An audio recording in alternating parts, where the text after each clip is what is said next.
ನಮಸ್ಕಾರ ಮುದ್ರ. ಸದಾ ಬಾಲರೂಪಾಪಿ ವಿಘ್ನಾದ್ರಿಹಂತ್ರಿ ಮಹಾದಂತಿ ವಕ್ತ್ರಾಪಿ ಪಂಚಾಸ್ಯ ಮಾನ್ಯಾ ವಿಧೀಂದ್ರಾದಿಮೃಗ್ಯಾ ಗಣೇಶಾಭಿಧಾಮೇ ವಿಧತ್ತಾಂ ಶ್ರಿಯಂ ಕಾಪಿ ಕಲ್ಯಾಣಮೂರ್ತಿಃ.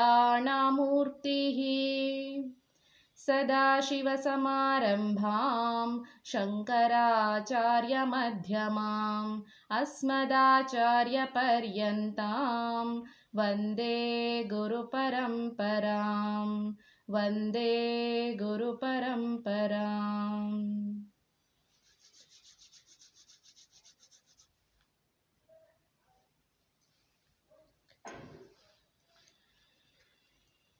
ಮತ್ತೊಮ್ಮೆ ನಮಸ್ತೆ ಎಲ್ರಿಗೂ.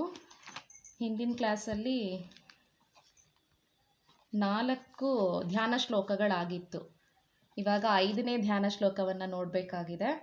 ಸೊ ಯಾರಾದರೂ ಒಬ್ಬರು ಅನ್ಮ್ಯೂಟ್ ಮಾಡ್ಕೊಳ್ಳಿ.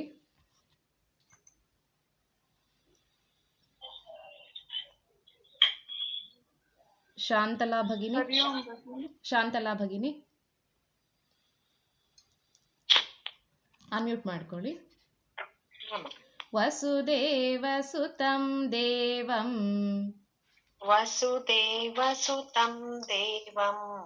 ಕಂಸಚಾಣೂರಮರ್ದನಂ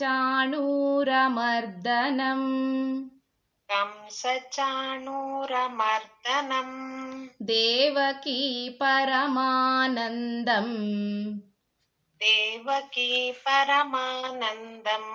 ಕೃಷ್ಣಂ ವಂದೇ ಜಗದ್ಗುರುಂ.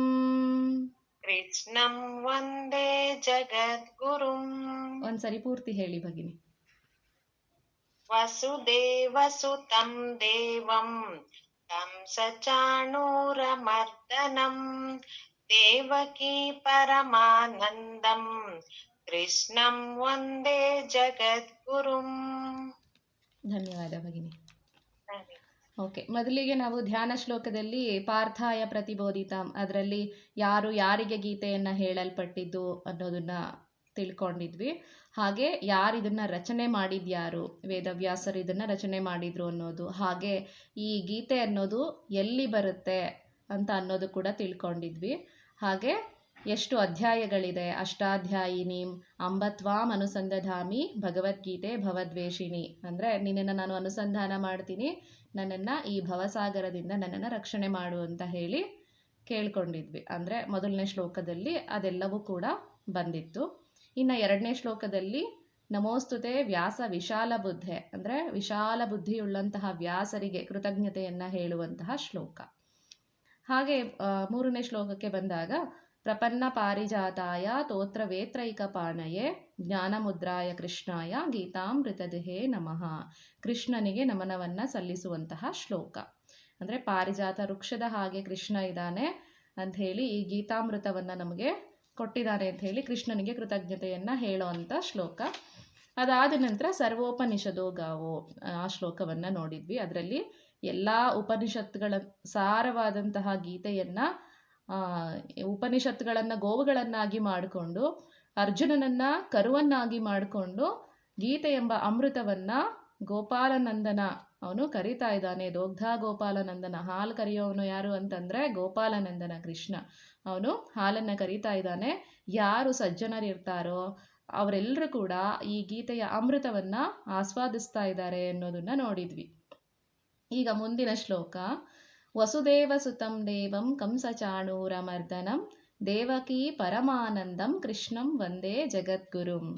ಎಲ್ರಿಗೂ ಕೂಡ ಗೊತ್ತಿರೋ ಅಂತಹ ಶ್ಲೋಕನೇ ಇದು. ಎಲ್ಲರೂ ಸಾಮಾನ್ಯವಾಗಿ ಡೈಲಿ ಪ್ರಾರ್ಥನೆಯಲ್ಲಿ ಸೇರಿಸ್ಕೊಂಡಿರ್ತೀವಿ, ಇದನ್ನು ಪ್ರತಿದಿನ ಪ್ರಾರ್ಥನೆಯಲ್ಲಿ ಹೇಳ್ಕೊಳ್ತಾ ಇರ್ತೀವಿ. ಇಲ್ಲಿ ಕೃಷ್ಣನಿಗೆ ಮತ್ತೆ ಜಗದ್ಗುರುವಾದಂತಹ ಕೃಷ್ಣನಿಗೆ ವಂದನೆಗಳನ್ನು ಹೇಳ್ತಾ ಇದ್ದಾರೆ. ವಸುದೇವ ಸುತಂ ದೇವಂ, ವಸುದೇವ ಸುತ ಅಂದರೆ ವಸುದೇವನ ಮಗ ಅಂತ ಅರ್ಥ. ವಸುದೇವ ಸುತಂ ದೇವಂ. ಹಿಂದೆ ವಸುದೇವ ಹಾಗೂ ದೇವಕಿಗೆ ಕೃಷ್ಣ ಈ ಜನ್ಮದಲ್ಲಿ ಅಂದರೆ ದ್ವಾಪರ ಯುಗದಲ್ಲಿ ವಸುದೇವ ಹಾಗೂ ದೇವಕಿಯ ಮಗನಾಗಿ ಜನ್ಮವನ್ನು ತಾಳಿದ್ದು. ಇದರ ಹಿಂದೆ ಅವ್ರು ಏನಾಗಿದ್ರು ಅಂತಂದ್ರೆ, ವಸುದೇವ ಮತ್ತೆ ದೇವಕಿ ಇಬ್ರು ಕೂಡ ಮೊದಲನೇ ಮನ್ವಂತರದಲ್ಲಿ ಅವರು ಸುತಪ ಹಾಗೂ ಪೃಶ್ನಿ ಎಂಬಂತಹ ದಂಪತಿಗಳಾಗಿರ್ತಾರೆ. ಅವರಿಗೆ ಮಕ್ಕಳಿಲ್ಲ ಅಂತ ಹೇಳಿ ಅವರು ತಪಸ್ಸನ್ನ ಆಚರಣೆ ಮಾಡಿದಾಗ ಆಗ ಭಗವಂತ ಪ್ರತ್ಯಕ್ಷನಾದಾಗ ನಿಮಗೆ ಏನು ಬೇಕು ಕೇಳಿ ಅಂತ ಹೇಳಿದಾಗ ಸುತಪ ಮತ್ತೆ ಪೃಶ್ನಿ ಇಬ್ರು ಕೂಡ ನಮಗೆ ಮಕ್ಕಳನ್ನ ಕರುಣಿಸು ಅಂತ ಕೇಳ್ಕೊಳ್ತಾರೆ. ಅದಕ್ಕೆ ಕೃಷ್ಣ ಹೇಳ್ತಾನೆ, ನಾರಾಯಣ ಪ್ರತ್ಯಕ್ಷರಾಗಿ ಹೇಳ್ತಾರೆ, ನೀವು ನನ್ನನ್ನ ಒಲಿಸ್ಕೊಂಡು ತಪಸ್ಸು ಮಾಡಿ ನಾನು ಎದುರಿಗೆ ಬಂದಾಗ ಮಕ್ಕಳಿಲ್ಲ ಅಂತ ಹೇಳಿ ಬರೀ ಇದನ್ನಷ್ಟೇ ಕೇಳ್ಕೊಳ್ತಾ ಇದ್ದೀರಲ್ಲ, ಮೋಕ್ಷವನ್ನೇ ಕೇಳ್ಬೋದಾಗಿತ್ತು, ನೀವು ಮಕ್ಕಳಿಲ್ಲ ಅಂತ ಕೇಳ್ತಿದ್ದೀರಲ್ವಾ ಅಂತ ಹೇಳಿ ಕೃಷ್ಣ, ಯಾರೋ ಮ್ಯೂಟ್ ಮಾಡಿದ್ದೀರಾ, ದಯವಿಟ್ಟು ಮ್ಯೂಟ್ ಮಾಡ್ಕೊಳ್ಳಿ. ಮಕ್ಕಳಿಲ್ಲ ಅಂತ ಕೇಳ್ತಾ ಇದ್ದೀರಲ್ವಾ ಅಂತ ಹೇಳಿ, ಸರಿ ಆಯಿತು, ನೀವು ಇಷ್ಟೆಲ್ಲ ತಪಸ್ಸು ಮಾಡಿರೋದ್ರಿಂದಾಗಿ ನಾನು ನಿಮಗೆ 3 ಜನ್ಮದಲ್ಲಿ ನಾನು ನಿಮ್ಮ ಮಗನಾಗಿ ಹುಟ್ಟು ಬರ್ತೀನಿ, ಅವಾಗಲಾದರೂ ನಿಮಗೆ ಭಕ್ತಿ ಅನ್ನೋದು ಬಂದು ಮೋಕ್ಷ ನಿಮಗೆ ಸಿಗಲಿ ಅಂತ ಹೇಳಿ ಅವರು 3 ಜನ್ಮದಲ್ಲೂ ಕೂಡ ನಾರಾಯಣ ಅವರ ಮಗನಾಗಿ ಹುಟ್ಟಿ ಬರ್ತಾರೆ. ಮೊದಲನೇ ಜನ್ಮದಲ್ಲಿ ಪೃಶ್ನಿ ಮತ್ತೆ ಸುತಪ, ಯಾರು ಈ ವಸುದೇವ ದೇವಕಿನೇ ಪೃಶ್ನಿ ಮತ್ತೆ ಸುತಪ ಹಾಗೂ ಪೃಶ್ನಿ ದಂಪತಿಗಳಾಗಿದ್ರು. ಅವರಿಗೆ ಜನಿಸಿದ್ದು ಪೃಶ್ನಿಗರ್ಭ ಅಂತ ಹೇಳ್ತಾರೆ, ಆ ಒಂದು ಅವತಾರ. ನೆಕ್ಸ್ಟ್ 2ನೇ ಜನ್ಮದಲ್ಲಿ ಮತ್ತೆ 2ನೇ ಬಾರಿಗೆ ಕಶ್ಯಪ ಹಾಗೂ ಅದಿತಿಯ ಮಗನಾಗಿ ಹುಟ್ಟಿ ಬರ್ತಾರೆ ವಿಷ್ಣು. ಹಾಗೆ 3ನೇ ಅವತಾರದಲ್ಲಿ ದೇವಕಿ ಹಾಗೂ ವಸುದೇವ, 3ನೇ ಜನ್ಮ ಅವರದು, ಅಲ್ಲಿ ವಸುದೇವ ಹಾಗೂ ದೇವಕಿಗೆ ಮಗನಾಗಿ ಹುಟ್ಟಿ ಬರ್ತಾರೆ. ಕೃಷ್ಣನ ಹುಟ್ಟು ಅನ್ನೋದು ಎಲ್ಲರ ಹಾಗಲ್ಲ. ಯಾಕಂದ್ರೆ ಸಾಮಾನ್ಯವಾಗಿ ಅವನು ಅಜಹ ಅಂತಂದ್ರೆ ಜನನ ಹಾಗೂ ಮರಣ ಇಲ್ಲದೆ ಇರೋ ಅಂತವನು ಭಗವಂತ. ಅವನು ಹುಟ್ಟದ ಅಂತ ಹೇಳೋದಕ್ಕಿಂತ ಅವತಾರ ಎತ್ತು ಬಂದ ಅಂತ ಹೇಳೋದೆ ಸರಿಯಾದದ್ದು. ಯಾಕಂದ್ರೆ ಸಾಮಾನ್ಯ ಜನರು ಹುಟ್ಟಿದಾಗ ಯಾವ ರೀತಿ ನಮ್ಗೇನು ಬರಿಗೈಯಲ್ಲಿ ಹೋಗ್ತೀವಿ, ಬರಿಗೈಯಲ್ಲೇ ಬರ್ತೀವಿ. ಆದ್ರೆ ಕೃಷ್ಣ ಹುಟ್ಟಿದಾಗ ಶಂಖ ಚಕ್ರ ಗದಾ ಪದ್ಮಗಳನ್ನ ಕೈಯಲ್ಲಿ ಧರಿಸ್ಕೊಂಡೇನೆ ಪೀತಾಂಬರವನ್ನ ಧರಿಸಿ ಹುಟ್ಟುತ್ತಾನೆ. ಅದನ್ನ ಶುಕಮುನಿಗಳು ಕೂಡ ಕೃಷ್ಣನ ಜನ್ಮ ಶ್ಲೋಕದಲ್ಲಿ ಹೇಳ್ತಾರೆ.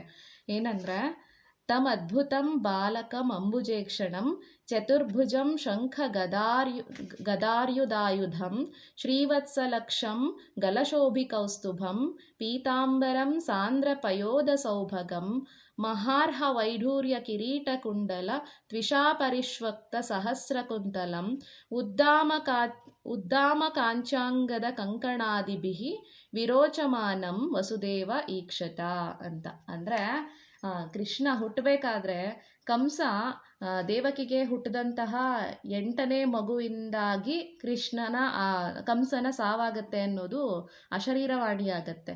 ಅಂದ್ರೆ ದೇವಕಿಯ ಸಹೋದರ ಕಂಸ ಆ ದೇವಕಿ ಗರ್ಭದಲ್ಲಿ ಹುಟ್ಟುವಂತಹ 8ನೇ ಮಗುವಿನಿಂದ ಅವನ ಒಂದು ಸಂಹಾರ ಆಗತ್ತೆ ಅಂತ ಹೇಳಿ ಅಶರೀರವಾಣಿ ಆಗಿರುತ್ತೆ.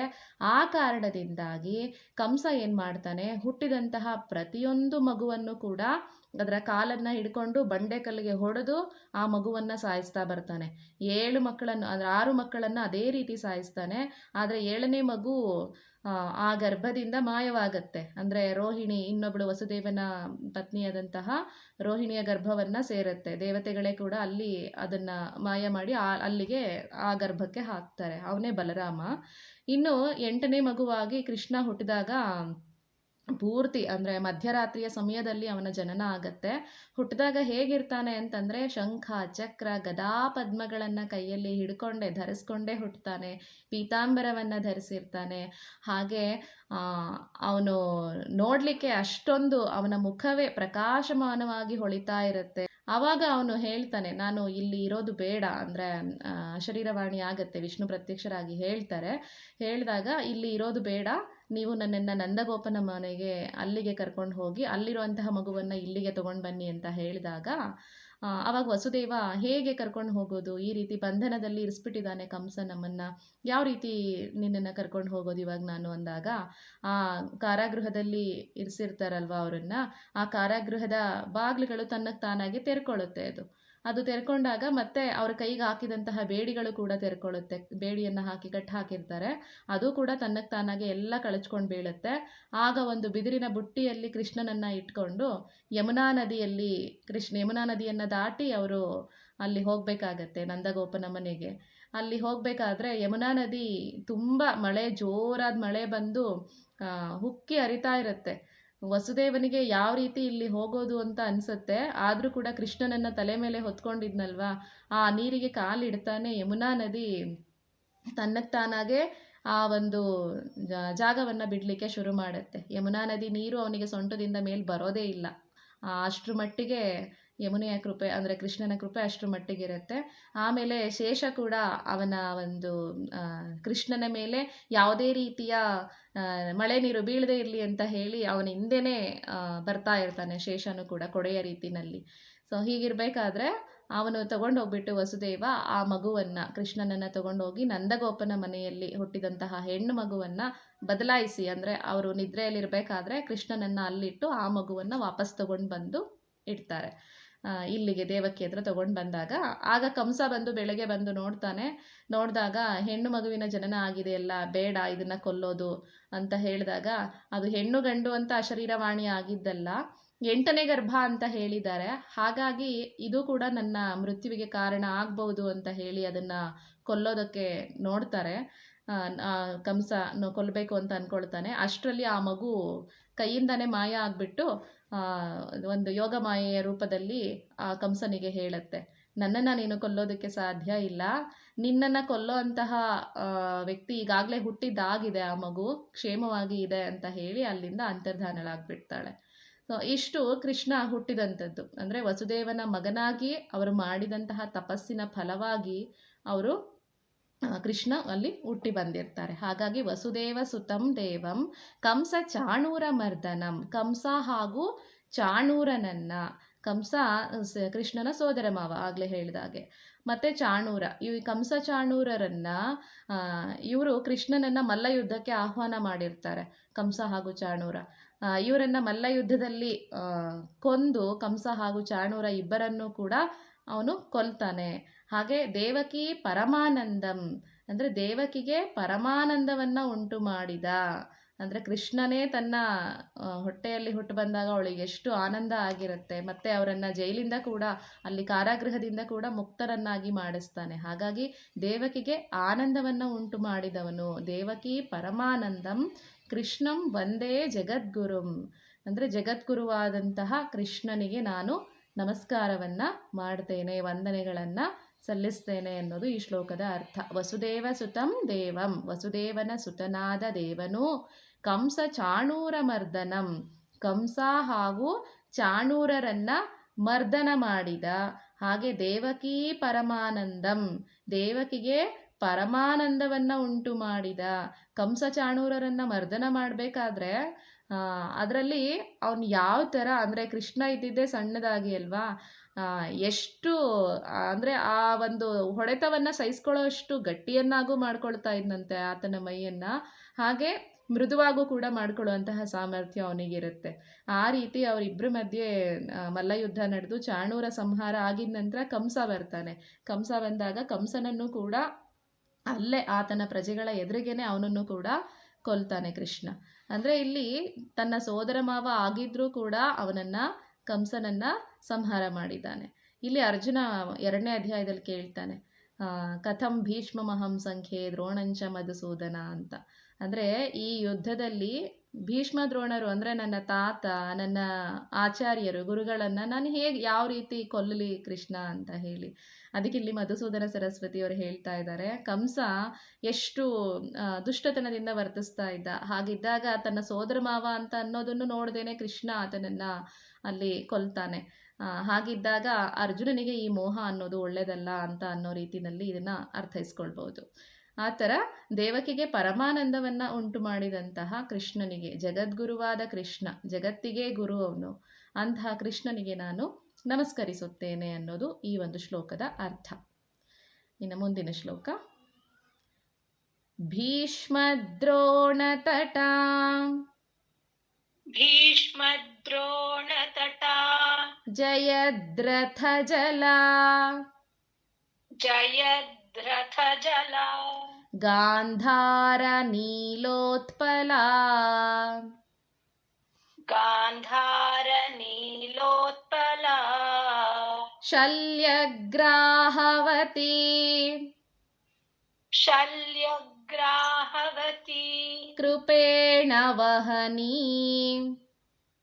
ಕೃಪೇಣ ವಹನಿ ಕರ್ಣೇನ ವೇಲಾಕುಲಾ ಕರ್ಣೇನ ವೇಲಾಕುಲ ಅಶ್ವತ್ಥಾಮ ಅಶ್ವತ್ಥಾಮ ವಿಕರ್ಣ ಘೋರ ಮಕರ ವಿಕರ್ಣ ಘೋರ ಮಕರ ದುರ್ಯೋಧನಾವರ್ತಿನಿ ದುರ್ಯೋಧನಾವರ್ತಿನಿ ಸೋತ್ತೀರ್ಣಾ ಖಲು ಪಾಂಡವೈ ಸೋತ್ತೀರ್ಣಾ ಖಲು ಪಾಂಡವೈ ರಣನದಿ ರಣನದಿ ಕೈವರ್ತಕಃ ಕೇಶವಃ ಕೈವರ್ತಕಃ ಕೇಶವಃ ಭೀಷ್ಮದ್ರೋಣತಟಾ ಜಯದ್ರಥಜಲ ಗಾಂಧಾರ ನೀಲೋತ್ಪಲ ಶಲ್ಯಗ್ರಾಹವತಿ ಕೃಪೇಣ ವಹನಿ ಕರ್ಣೇನ ವೇಲಾಕುಲ ಅಶ್ವತ್ಥಾಮ ವಿಕರ್ಣ ಘೋರ ಮಕರ ದುರ್ಯೋಧನಾವರ್ತಿನಿ ಸೋತ್ತೀರ್ಣಾ ಖಲು ಪಾಂಡವೈ ರಣನದಿ ಕೈವರ್ತಕಃ ಕೇಶವಃ. ಇದರ ಅರ್ಥವನ್ನು ನೋಡೋಣ. ಭೀಷ್ಮ ದ್ರೋಣ ತಟ ಅಂದರೆ ಭೀಷ್ಮ ಹಾಗೂ ದ್ರೋಣರು ದಡರೂಪವಾಗಿರುವ, ಇಲ್ಲಿ ಒಂದು ನದಿಯನ್ನು ವರ್ಣನೆ ಮಾಡ್ತಿದ್ದಾರೆ. ಒಂದು ನದಿ ಇದೆ, ಆ ನದಿಯನ್ನು ಈ ದಡದಿಂದ ಮತ್ತೊಂದು ದಡಕ್ಕೆ ಪಾಂಡವರು ಹೋಗಿ ತಲುಪಬೇಕು. ನದಿ ಯಾವುದು ಅಂದರೆ ಈ ಯುದ್ಧ ಎಂಬಂತಹ ರಣರಂಗ, ಇದು ನದಿ. ಇದನ್ನು ನದಿಗೆ ಹೋಲಿಸ್ತಿದ್ದಾರೆ. ಈ ನದಿಯನ್ನು ದಾಟಿ ಆ ಒಂದು ತೀರವನ್ನು ಸೇರಬೇಕು. ಹೇಗೆ ಸೇರ್ತಾರೆ? ಹೇಗೆ ಆ ನದಿ ಇದೆ? ಸುಮ್ಮನೆ ಎಲ್ಲವೂ ಏನೂ ಅಪಾಯಗಳೇ ಇಲ್ಲದ ಹಾಗೆ ಇಲ್ಲ ನದಿ. ಅಲ್ಲಿ ಸಾಕಷ್ಟು ಅಪಾಯಗಳಿದ್ದಾವೆ. ಅದೇನೆಂದರೆ ಭೀಷ್ಮ ದ್ರೋಣ ತಟ ಅಂತ ಹೇಳ್ತಾರೆ. ಭೀಷ್ಮ ಹಾಗೂ ದ್ರೋಣರು ದಡರೂಪವಾಗಿರುವ. ಭೀಷ್ಮ ದ್ರೋಣರು ಅಂತಂದರೆ ಇಲ್ಲಿ ಭೀಷ್ಮರು ಪಾಂಡವರು ಹಾಗೂ ಕೌರವರಿಗೆ ಅಜ್ಜ. ಹಾಗೆ ದ್ರೋಣಾಚಾರ್ಯರು ಇವರಿಗೆ ವಿದ್ಯೆಯನ್ನು ಕಲಿಸ್ಕೊಟ್ಟಂತಹ ಗುರುಗಳು. ಭೀಷ್ಮರು ಹಾಗೂ ದ್ರೋಣರು ಇಬ್ಬರೂ ಕೂಡ ಪರಶುರಾಮರ ಶಿಷ್ಯರು. ಪರಶುರಾಮರಿಂದ ವಿದ್ಯೆಯನ್ನು ಕಲಿತಂಥವರು, ತುಂಬ ಪರಾಕ್ರಮಿಗಳು. ಯುದ್ಧಕ್ಕೆ ನಿಂತರೆ ದಿನಕ್ಕೆ 10,000 ಸೈನಿಕರನ್ನು ಕೊಲ್ಲಬಲ್ಲಂತಹ ಸಾಮರ್ಥ್ಯ, ಅಂದರೆ 10,000 ಸೈನಿಕರನ್ನು ಕೊಲ್ತಾ ಇರ್ತಾರೆ ಭೀಷ್ಮರು. ಅಷ್ಟೊಂದು ಸಾಮರ್ಥ್ಯವುಳ್ಳಂಥವ್ರು ಅವರು.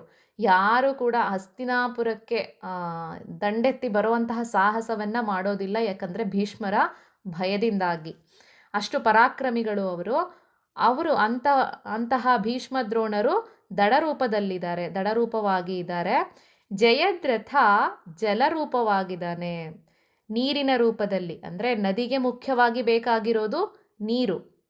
ಇಲ್ಲಿ ನದಿ ರೂಪದಲ್ಲಿ, ನೀರಿನ ರೂಪದಲ್ಲಿ ಇದ್ದಾನೆ ಜಯದ್ರಥ ಅಂತಂದರೆ ಆ ಎಲ್ಲ ಕಡೆಯಿಂದ ಅವನು ಅಲ್ಲಿ ಬೇಕಾದಂತಹ ಕೌರವರ ಸೈನ್ಯಕ್ಕೆ ಬೇಕಾದಂತಹ ಸೈನ್ಯವನ್ನು ಒದಗಿಸೋದಕ್ಕೆ ಅವನು ಸಹಾಯ ಮಾಡಿರ್ತಾನೆ. ಮತ್ತು ಅವನದೇ ಒಂದು ಅಕ್ಷೋಹಿಣಿ ಸೈನ್ಯ ಕೂಡ ಇರುತ್ತೆ. ಎಲ್ಲ ಕಡೆಯಿಂದ ರಾಜರನ್ನು ಒಗ್ಗೂಡಿಸಿ ಕೌರವರ ಪರವಾಗಿ ಯುದ್ಧ ಮಾಡೋದಕ್ಕೆ ಎಲ್ಲರನ್ನ ಅಲ್ಲಿ ಒಟ್ಟುಗೂಡಿಸಿರ್ತಾನೆ. ಹಾಗಾಗಿ ಜಲರೂಪಕ್ಕೆ ಹೋಲಿಸ್ತಿದ್ದಾರೆ ಇಲ್ಲಿ ಜಯದ್ರಥನನ್ನು. ಈ ಜಯದ್ರಥ ಯಾರು ಅಂತಂದರೆ ಕೌರವರ ತಂಗಿ ದುಶ್ಯಲೆ ಇದ್ದಾಳಲ್ಲ, ಆ ದುಶ್ಯಲೆಯ ಗಂಡ ಈ ಜಯದ್ರಥ. ಇವನು ಕೂಡ ಕೌರವರ ಪರವಾಗಿ ಯುದ್ಧವನ್ನು ಮಾಡ್ತಾ ಇರ್ತಾನೆ. ಇನ್ನು ಗಾಂಧಾರ ನೀಲೋತ್ಪಲ ಅಂತ ಹೇಳ್ತಾರೆ. ಇಲ್ಲಿ ಗಾಂಧಾರ ನೀಲೋತ್ಪಲ ಹಾಗೆ ಗಾಂಧಾರ ನೀಲೋತ್ಪಲ ಅಂತ 2 ಅರ್ಥ ಬರುತ್ತೆ. ಒಂದೇನೆಂದರೆ ಗಾಂಧಾರ ಅಂತಂದರೆ ಶಕುನಿ ಅಂತ ಕೂಡ ಕೆಲವು ಪುಸ್ತಕಗಳಲ್ಲಿ ಅರ್ಥ ಇದೆ. ಮತ್ತೊಂದು ಅರ್ಥ ನೋಡೋದಾದರೆ ಗಾಂಧಾರಿಯ ಮಕ್ಕಳಾದಂತಹ ಕೌರವರು ಅಂತ ಹೇಳ್ತಾರೆ. ಇನ್ನು ನೀಲೋತ್ಪಲ ಅನ್ನೋದನ್ನು ನೋಡೋದಾದರೆ ನೀಲೋತ್ಪಲ ಅಂದರೆ ನೀಲಿ ಬಣ್ಣದ ತಾವರೆ ಅಂತ ಅರ್ಥ. ಇನ್ನು ನೀಲೋಪಲ ಅಂತಂದರೆ ಕಲ್ಲು ಬಂಡೆ ಅಂತ ದಪ್ಪ ದಪ್ಪ ಬಂಡೆ ಕಲ್ಲನ್ನು ನೀಲೋಪಲ ಅಂತ ಹೇಳ್ತಾರೆ. 2 ರೀತಿಯ ಅರ್ಥಗಳನ್ನು ನಾವು ಕೆಲವೊಂದು ಪುಸ್ತಕಗಳಲ್ಲಿ ಕಾಣ್ಬೋದು. ಈಗ ಇದರ ಅರ್ಥ ಏನು ಅಂತಂದರೆ, ಗಾಂಧಾರ ಒಂದು ಅರ್ಥದಿಂದ ನೋಡೋದಾದರೆ ಶಕುನಿ ಅಂದರೆ ಗಾಂಧಾರಿಯ ಸಹೋದರ ಶಕುನಿ, ಅವನು ನೀಲೋತ್ಪಲ ಅಂತ ಹೇಳ್ತಾರೆ. ಆ ಶಕುನಿಯನ್ನು ನೀಲಿಯ ತಾವರೆಗೆ ಕಂಪೇರ್ ಮಾಡ್ತಾ ಇದ್ದಾರೆ. ನೀಲಿಯ ಅಂದರೆ ಆ ನದಿಯನ್ನು ದಾಟಬೇಕಾದ್ರೆ ಆ ತಾವರೆ ತುಂಬ ಸುಂದರವಾಗಿ ಆಕರ್ಷಿಸ್ತಾ ಇರುತ್ತೆ. ಆ ಆಕರ್ಷಣೆ ನೀಡ್ತಾ ಇರುವಂತಹ ಆ ಒಂದು ತಾವರೆಯನ್ನು ಕಿತ್ಕೊಳ್ಬೇಕು ಅಂತ ನಾವು ಹೋದ್ವಿ ಅಂತಂದರೆ ಅದು ತನ್ನೆಡೆಗೆ ನಮ್ಮನ್ನು ಸೆಳ್ಕೊಂಡ್ಬಿಡುತ್ತೆ. ಯಾಕಂದರೆ ಶಕುನಿ ಹಾಗೆ ಮೇಲೆ ಒಳ್ಳೊಳ್ಳೆ ಮಾತುಗಳನ್ನು ಆಡಿಕೊಂಡು ಒಳಗಡೆಯಿಂದ ತುಂಬ ದುಷ್ಟತನವನ್ನು ತುಂಬಿದಂತಹ ವ್ಯಕ್ತಿ ಶಕುನಿ. ಅಂಥವನು ಕೂಡ ಇಲ್ಲಿ ಈ ಒಂದು ನದಿಯಲ್ಲಿ ಇದ್ದಾನೆ. ಯುದ್ಧ ಎಂಬಂತಹ ನದಿಯಲ್ಲಿ ಆ ಶಕುನಿ ಕೂಡ ಒಂದು ನೀಲಿಯ ತಾವರೆಯ ರೂಪದಲ್ಲಿ ಇದ್ದಾನೆ. ಹಾಗೆ ಗಾಂಧಾರ ಮತ್ತೊಂದು ಅರ್ಥದಲ್ಲಿ ನೋಡೋದಾದರೆ ಗಾಂಧಾರಿಯ ಮಕ್ಕಳು ಅಂತ ಹೇಳಿದ್ವಿ ಅಲ್ವಾ, ಅಲ್ಲಿ ಕಲ್ಲು ಬಂಡೆಗಳು ಅನ್ನೋದಕ್ಕೆ ಹೋಲಿಸ್ತಿದ್ದಾರೆ. ಕಲ್ಲು ಬಂಡೆಗಳ ರೀತಿಯಲ್ಲಿ, ಅಂದರೆ ಮಧ್ಯದಲ್ಲಿ ದೋಣಿ ಹೋಗಬೇಕಾದ್ರೆ ಅದಕ್ಕೆ ಏನೂ ಅಡೆತಡೆಗಳು ಆಗಬಾರ್ದು. ದೋಣಿ ಮುಂದೆ ಸಾಗಬೇಕು ಅಂದರೆ ದಪ್ಪ ದಪ್ಪ ಕಲ್ಲು ಬಂಡೆಗಳೇನಾಗುತ್ತೆ, ಮಧ್ಯ ಸಿಕ್ಕಾಕೊಂಡಾಗ ಆ ದೋಣಿ ಹೋಗಿ ಅದಕ್ಕೆ ಸಿಕ್ಕಾಕೊಂಡ್ರೆ ಅಲ್ಲಿ ದೋಣಿ ಮುಳುಗುವಂತಹ ಚಾನ್ಸಸ್ ಇರುತ್ತೆ. ಹಾಗಾಗಿ ಅದನ್ನು ಕಲ್ಲು ಬಂಡೆಗಳಿಗೆ ಗಾಂಧಾರರನ್ನು ಅಂದರೆ ಕೌರವರನ್ನು ಕಲ್ಲು ಬಂಡೆಗಳಿಗೆ ಹೋಲಿಸ್ತಾ ಇದ್ದಾರೆ. ಇನ್ನು ಶಲ್ಯ ದೊಡ್ಡ ಮೀನು ಅಂತ ಹೇಳ್ತಿದ್ದಾರೆ, ಶಾರ್ಕ್. ಹಾಗೆ ಶಲ್ಯ ಯಾರು ಅಂತಂದರೆ ಪಾಂಡುರಾಜನಿಗೆ 2 ಪತ್ನಿಯರು, ಕುಂತಿ ಹಾಗೂ ಮಾದ್ರಿ. ಈ ಮಾದ್ರಿಯ ಸಹೋದರನೇ ಶಲ್ಯ. ಅಂದರೆ ನಕುಲ ಸಹದೇವರಿಗೆ ಈತ ಸೋದರ ಮಾವ ಆಗಬೇಕು. ಇವನು ಪಾಂಡವರ ಕಡೆ ಯುದ್ಧ ಮಾಡಬೇಕು ಅಂತ ಬರೋಂತಹ ಸಂದರ್ಭದಲ್ಲಿ ದುರ್ಯೋಧನನ ಆತಿಥ್ಯವನ್ನು ಸ್ವೀಕಾರ ಮಾಡಿರ್ತಾನೆ. ಅವನಿಗೆ ಗೊತ್ತಿಲ್ಲದೇನೆ ದುರ್ಯೋಧನ ಆತಿಥ್ಯ ನೀಡ್ತಿರೋದು ಅಂತ ಗೊತ್ತಿರೋದಿಲ್ಲ. ಹಾಗಾಗಿ ಆತಿಥ್ಯ ಸ್ವೀಕಾರ ಮಾಡಿರ್ತಾನೆ. ಅದರ ಋಣಕ್ಕಾಗಿ ಅವನು ಕೌರವರ ಪರವಾಗಿಯೇ ಯುದ್ಧ ಮಾಡಬೇಕಾದಂತಹ ಸಮಯ ಒದಗಿ ಬರುತ್ತೆ. ಹಾಗಾಗಿ ಶಲ್ಯ ಈಗ ದೊಡ್ಡ ಮೀನಿನ ರೀತಿಯಲ್ಲಿ, ಅಂದರೆ ಶಾರ್ಕ್, ಅದು ಇಡೀ ದೋಣಿಯನ್ನೇ ತಲೆ ಕೆಳಗಾಗಿ ಮಾಡುವಂತಹ ಸಾಮರ್ಥ್ಯವನ್ನು ಉಳ್ಳಂಥದ್ದು. ಶಲ್ಯ ಇಲ್ಲಿ ದೊಡ್ಡ ಮೀನಾಗಿದ್ದಾನೆ. ಹಾಗೆ ಕೃಪಾಚಾರ್ಯರು ಹರಿವು, ಆ ನೀರಿನ ಹರಿವಿದೆಯಲ್ಲ, ಯಾರ ಕಣ್ಣಿಗೂ ಕೂಡ ಅದು ಅಷ್ಟೊಂದು ಎಷ್ಟು ಸ್ಪೀಡಾಗಿ ಹರಿತಾ ಇದೆ ಅನ್ನೋದು ಗೋಚರನೇ ಆಗೋದಿಲ್ಲ. ಡ್ಯಾಮ್ಗಳಲ್ಲೆಲ್ಲ ನಾವು ನೋಡಿರಬಹುದು, ಒಂದು ಕಡೆ ತುಂಬ ಭೋರ್ಗರೆಯುವಂತಹ ಶಬ್ದ ಆ ಡ್ಯಾಮ್ ಗೇಟ್ಗಳ ಹತ್ರ ನೋಡಿದಾಗ, ಮತ್ತೊಂದು ಕಡೆ ಶಾಂತವಾಗಿ ಇರೋ ರೀತಿ ಕಾಣಿಸ್ತಾ ಇರುತ್ತೆ. ಆದರೆ ಆ ಹರಿವು ಏನಿದೆ ಅದು ನಮಗೆ ಗೋಚರ ಆಗ್ತಿರೋದಿಲ್ಲ. ಕೃಪಾಚಾರ್ಯರು ಹಾಗೇನೆ, ಅವ್ರು ಎಲ್ಲೂ ಕೂಡ ಯುದ್ಧದ ಪ್ರಸಂಗದಲ್ಲಿ ಅಷ್ಟಾಗಿ ಕಾಣಿಸ್ಕೊಳ್ಳಲ್ಲ ಅಂದ್ರೂ ಕೂಡ ಅವರು ಮತ್ತೆ ಮತ್ತೆ ಅಲ್ಲಲ್ಲೇ ಬಂದು ಹೋಗ್ತಾ ಇರ್ತಾರೆ. ಆ ಹರಿವು ನಮಗೆ ಈಗ ಎಲ್ಲಾದರೂ ಸ್ವಿಮ್ ಮಾಡಬೇಕು ಅಂತ ಕೆಲವೊಂದು ನದಿಗಳಿಗೆ ಹೋದಾಗ ತಕ್ಷಣ, ಅಂದರೆ ನಿಧಾನಕ್ಕೆ ನೀರು ಮೂವ್ ಆಗ್ತಾನೇ ಇಲ್ವೇನೋ ಅನ್ನೋ ರೀತಿ ಕಾಣಿಸ್ತಾ ಇರುತ್ತೆ. ಆದರೆ ಆ ಗೇಟ್ಗಳನ್ನು ಓಪನ್ ಮಾಡಿದಾಗ ಏನಾಗುತ್ತೆ, ಹರಿವು ತುಂಬ ಜಾಸ್ತಿ ಆಗಿಬಿಡುತ್ತೆ. ಆ ನೀರಿನ ಹರಿವು ಹೆಚ್ಚಾದಾಗ ಅದು ಅದರಲ್ಲಿ ಕೊಚ್ಕೊಂಡು ಹೋಗುವಂತಹ ಸಂದರ್ಭ ಕೂಡ ಒದಗಿ ಬರುತ್ತೆ. ಈ ರೀತಿ ಕೃಪಾಚಾರ್ಯರನ್ನು ನೀರಿನ ಹರಿವಿಗೆ ಹೋಲಿಸ್ತಾ ಇದ್ದಾರೆ. ಇನ್ನು ಕರ್ಣೇನ ವೇಲಾಕುಲ, ಕರ್ಣ ಈ ಅಲೆಗಳ ರೀತಿ, ಅಲೆಗಳಿಗೆ ಹೋಲಿಸ್ತಾ ಇದ್ದಾರೆ ಕರ್ಣನನ್ನು. ಅಲೆಗಳು ಯಾವಾಗಲೂ ಬರ್ತಾ ಇರುತ್ತೆ, ದೊಡ್ಡ ದೊಡ್ಡ ಅಲೆಗಳು ಬರುತ್ತೆ, ಸಣ್ಣ ಪುಟ್ಟ ಅಲೆಗಳು ಬರುತ್ತೆ. ಈ ರೀತಿ ಅಲೆಗಳನ್ನೋದು ಬರ್ತಾ ಇರುತ್ತೆ. ಈ ಅಲೆಗಳನ್ನು ಕೂಡ ದಾಟಿ ದೋಣಿಯನ್ನು ಹುಷಾರಾಗಿ ನಡೆಸಬೇಕು. ಮತ್ತು ಅಶ್ವತ್ಥಾಮ ವಿಕರ್ಣ ಘೋರ ಮಕರ. ಅಶ್ವತ್ಥಾಮ, ಕರ್ಣನ ಬಗ್ಗೆ ಹೇಳಲಿಲ್ಲ. ಕರ್ಣ ಕುಂತಿ ಪುತ್ರ. ಕುಂತಿಗೆ ಹಿಂದೆ ಆಕೆ ಯುವತಿಯಾಗಿದ್ದಾಗ ಅವರ ಆಸ್ಥಾನಕ್ಕೆ ದೂರ್ವಾಸ ಮುನಿಗಳು ಬಂದಿರ್ತಾರೆ. ಅಲ್ಲಿ ಅವರಿಗೆ ತುಂಬ ಒಳ್ಳೆ ರೀತಿಯ ಆಕೆ ಸತ್ಕಾರವನ್ನು ಮಾಡ್ತಾಳೆ. ಅತಿಥಿ ಸತ್ಕಾರವನ್ನು ಮಾಡಿದಾಗ ಅವಳ ಒಂದು ಆತಿಥ್ಯಕ್ಕೆ ಅವರು ಮೆಚ್ಚಿ ಆಕೆಗೆ 5 ವರಗಳನ್ನು ಕೊಟ್ಟಿರ್ತಾರೆ. ನಿನ್ನ ಇಷ್ಟ ದೇವತೆಯನ್ನು ನೆನೆಸ್ಕೊಂಡು ನೀನು ಮಕ್ಕಳನ್ನು ಪಡಿಬಹುದು ಅಂತ ಹೇಳಿ ವರವನ್ನು ಕೊಟ್ಟಿರ್ತಾರೆ.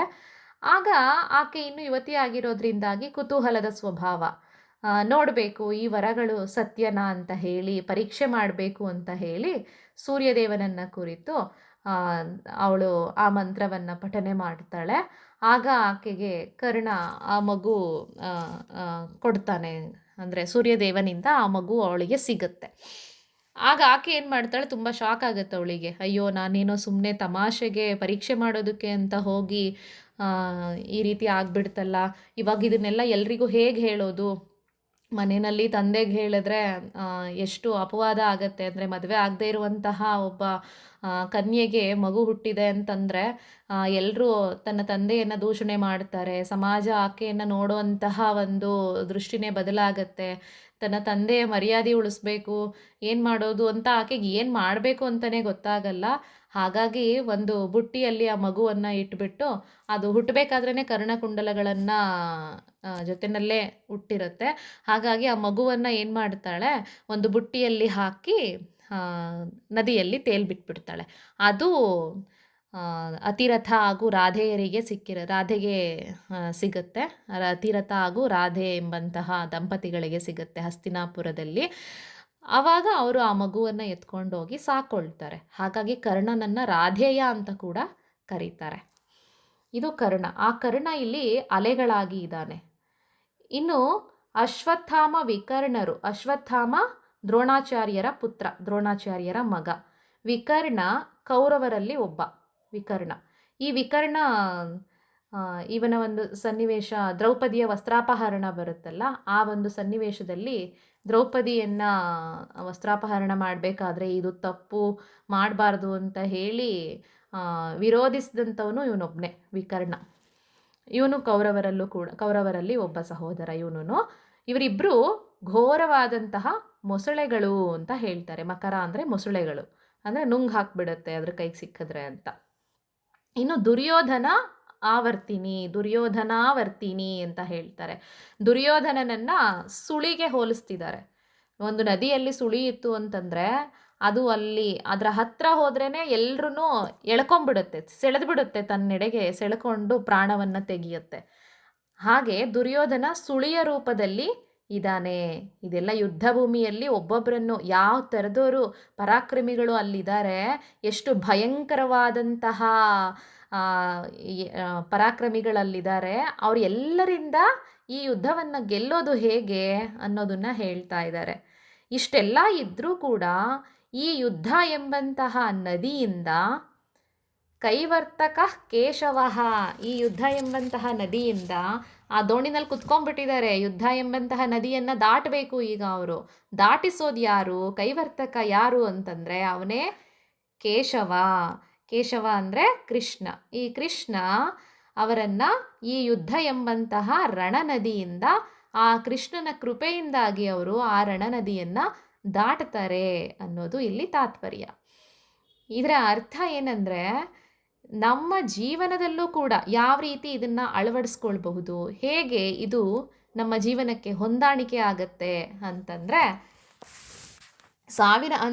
ಶಕುನಿಯ ಹಾಗೆ ಜೀವನದಲ್ಲೂ ಕೂಡ ಅನೇಕ ಜನರು ಮೇಲ್ನೋಟಕ್ಕೆ ಒಳ್ಳೆಯ ಮಾತುಗಳನ್ನು ಆಡ್ತಿರ್ತಾರೆ, ಆದರೆ ಒಳಗೊಳಗೇನೆ ಕೆಟ್ಟದನ್ನು ಬಯಸ್ತಕ್ಕಂತಹ ವ್ಯಕ್ತಿಗಳು ಸಾವಿರಾರು ಜನ ನಮಗೆ ಸಿಗ್ತಾ ಹೋಗ್ತಾರೆ. ಇನ್ನು ಕಲ್ಲು ಬಂಡೆಗಳ ಹಾಗೆ, ಅಂದರೆ ಮಧ್ಯ ಅಡೆತಡೆಗಳು, ಸಾಕಷ್ಟು ಅಡೆತಡೆಗಳು ಜೀವನದಲ್ಲಿ ಬರ್ತಾ ಇರುತ್ತೆ. ಇನ್ನು ಕೃಪಾಚಾರ್ಯರ ಹಾಗೆ ಹೇಗೆ ಆ ಹರಿವು ಇತ್ತು, ನೀರಿನ ಹರಿವು, ಆ ರೀತಿ ನಮ್ಮ ಯೋಚನಾ ಲಹರಿಗಳು, ಒಂದಲ್ಲ ಒಂದು ಆಲೋಚನೆಗಳು, ಒಂದಲ್ಲ ಒಂದು ಸಂಕಟಗಳು ಬರ್ತಾನೇ ಇರುತ್ತೆ. ಹಾಗೆ ಘೋರವಾದ ಮೊಸಳೆಗಳ ಹಾಗೆ ನಮ್ಮ ಏನು ಕಾಮ, ಕ್ರೋಧ, ಲೋಭ, ಮದ, ಮಾತ್ಸರ್ಯ ಎಂಬಂತಹ ಅರಿಷಡ್ವರ್ಗಗಳೇನಿದೆ ಅವು ಘೋರವಾದ ಮಕರಗಳಿದ್ದ ಹಾಗೆ. ಇವೆಲ್ಲ ಕೂಡ ಈ ದುರ್ಯೋಧನ ಎಂಬಂಥದ್ದು ಸುಳಿ ಅಂತ ಹೇಳಿದ್ರಲ್ಲ, ಈ ದುರ್ಯೋಧನನ ಹಾಗೆ ಸುಳಿಯ ಹಾಗೆ ಇರೋ ಅಂಥದ್ದು ಯಾವುದಂದರೆ ಈ ಇಂದ್ರಿಯಗಳ ವಿಷಯಗಳು. ಅವು ತಮ್ಮೆಡೆಗೆ ನಮ್ಮನ್ನು ಯಾವಾಗಲೂ ಸೆಳೀತಾ ಇರುತ್ತೆ, ಆಕರ್ಷಿಸ್ತಾ ಇರುತ್ತೆ, ಸೆಳ್ಕೊಳ್ತಾ ಇರುತ್ತೆ ಇಂದ್ರಿಯಗಳು. ಅದರಿಂದ ನಮ್ಮ ಅನೇಕ ಇಂದ್ರಿಯಗಳ ಸೆಳೆತಕ್ಕೆ ನಾವು ಒಳಗಾಗಿ ಅನೇಕ ತಪ್ಪುಗಳನ್ನು ನಾವು ಮಾಡ್ತಾ ಇರ್ತೀವಿ. ಇಷ್ಟೆಲ್ಲ ತೊಂದರೆಗಳು ಜೀವನದಲ್ಲಿ ಇರುತ್ತೆ. ಹಲವಾರು ಈ ಕರ್ಣೇನ ವೇಲಾಕುಲ ಅಂತ ಹೇಳಿದ್ರಲ್ಲ, ಅಲೆಗಳ ಹಾಗೆ ಅಂದ್ಬಿಟ್ಟು ಯೋಚನಾ ಲಹರಿಗಳು, ದ್ವಂದ್ವಗಳು ಅಲೆಗಳಾಗಿ ಬರ್ತಾ ಇರುತ್ತೆ ಯಾವಾಗಲೂ ನಮ್ಮೊಳಗಡೆ. ಇದನ್ನು ಮಾಡಬೇಕಾ, ಮಾಡಬಾರ್ದಾ, ಇದು ಸರಿನಾ, ಇದು ತಪ್ಪಾ, ಈ ಥರ ಸುಖ ದುಃಖ ನೋವು ನಲಿವು ಎಂಬಂತಹ ಹಲವಾರು ದ್ವಂದ್ವಗಳು, ಮಾನ ಅಪಮಾನ ನಿಂದನೆ ಸ್ತುತಿ ಇವೆಲ್ಲ ಕೂಡ ದ್ವಂದ್ವಗಳಿದು. ಇದೆಲ್ಲ ಬರ್ತಾ ಇರುತ್ತೆ, ಈ ಅಲೆಗಳು ಬರೋದು ಹೋಗೋದು ಮಾಡ್ತಾ ಇರುತ್ತೆ. ಸೊ ಈ ಎಲ್ಲ ಒಂದು ಈ ಎಲ್ಲ ತೊಂದರೆಗಳಿಂದ ಭಗವಂತ ನಮ್ಮನ್ನು ರಕ್ಷಣೆ ಮಾಡಲಿ. ನಾವು ಇದನ್ನೆಲ್ಲ ದಾಟಬೇಕು ಅಂತಂದರೆ, ಇದೆಲ್ಲ ಸಮಸ್ಯೆಗಳಿಂದ ನಮ್ಮನ್ನು ನಾವು ಪಾರು ಮಾಡಿಕೊಂಡು ದಡವನ್ನು ತಲುಪಬೇಕು ಅಂತಂದರೆ ನಾವು ಕೃಷ್ಣನ ಹಾಗೆ ಕೃಷ್ಣನನ್ನೇ ಅಂಬಿಗನನ್ನಾಗಿ ಮಾಡಿಕೊಳ್ಬೇಕು. ಅವನಷ್ಟೇ ನಮ್ಮನ್ನು ಈ ಒಂದು ನದಿಯಿಂದ, ಸಂಸಾರ ಎಂಬಂತಹ ಸಾಗರದಿಂದ ನಮ್ಮನ್ನು ಯಾವುದೇ ಅಪಾಯಗಳಿಲ್ಲದ ಹಾಗೆ ದಡವನ್ನು ಸೇರಿಸ್ತಕ್ಕಂತಹ ಸಾಮರ್ಥ್ಯ ಇರೋದು ಭಗವಂತನಿಗೆ ಮಾತ್ರ. ಹಾಗಾಗಿ ಅಂತಹ ಭಗವಂತನನ್ನು ನಾವು ಆಶ್ರಯಿಸೋಣ.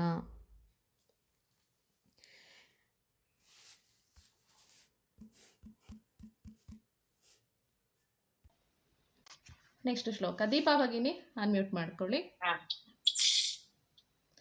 ಪಾರಾಶರಿಯ ವಚಃ ಸರೋಜಮಮಲಂ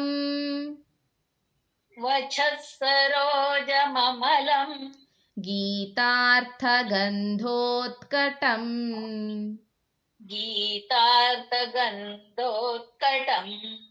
ನಾನಾಖ್ಯಾನಕ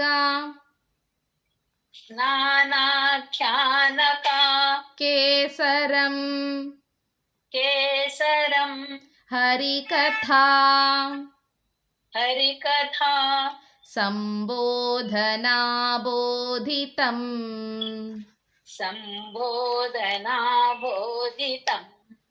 ಲೋಕೆ ಸಜ್ಜನ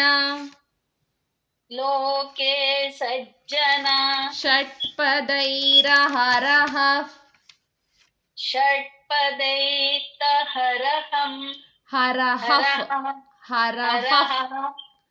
ಹರಹ ಇದೆ ಅಲ್ವಾ ಅಲ್ಲಿ, ಅರಹಫ್ ಅಂತ ಹೇಳಿ ಮುಂದಿನ ಅಕ್ಷರ ಪ ಅಕ್ಷರ ಇದೆ, ಹರಹಫ್ ಅಂತ ಹೇಳಿ. ಪೇಪೀಯಮಾನಂ ಮುದಾ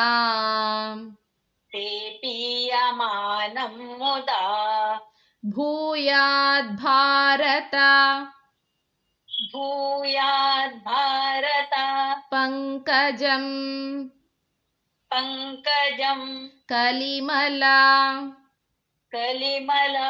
ಪ್ರಧ್ವಂಸಿ ನ ಶ್ರೇಯಸೇ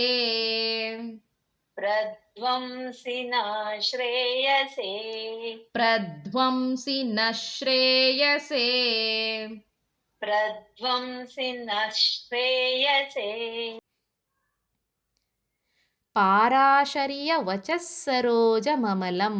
ಈ ಶ್ಲೋಕದಲ್ಲಿ ಮಹಾಭಾರತವನ್ನು ಒಂದು ಕಮಲದ ಹೂವಿಗೆ ಹೋಲಿಸಿ ವರ್ಣನೆಯನ್ನು ಮಾಡ್ತಿದ್ದಾರೆ.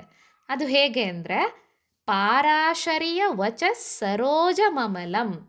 ಪಾರಾಶರಿಯರೆಂಬ ಪಾರಾಶರ್ಯ ಅಂತಂದರೆ ಇಲ್ಲಿ ವ್ಯಾಸರು ಪರಾಶರರ ಮಗನಾಗಿದ್ದರಿಂದಾಗಿ ಅವರಿಗೆ ಪಾರಾಶರ್ಯ ಅಂತ ಹೇಳ್ತಾರೆ.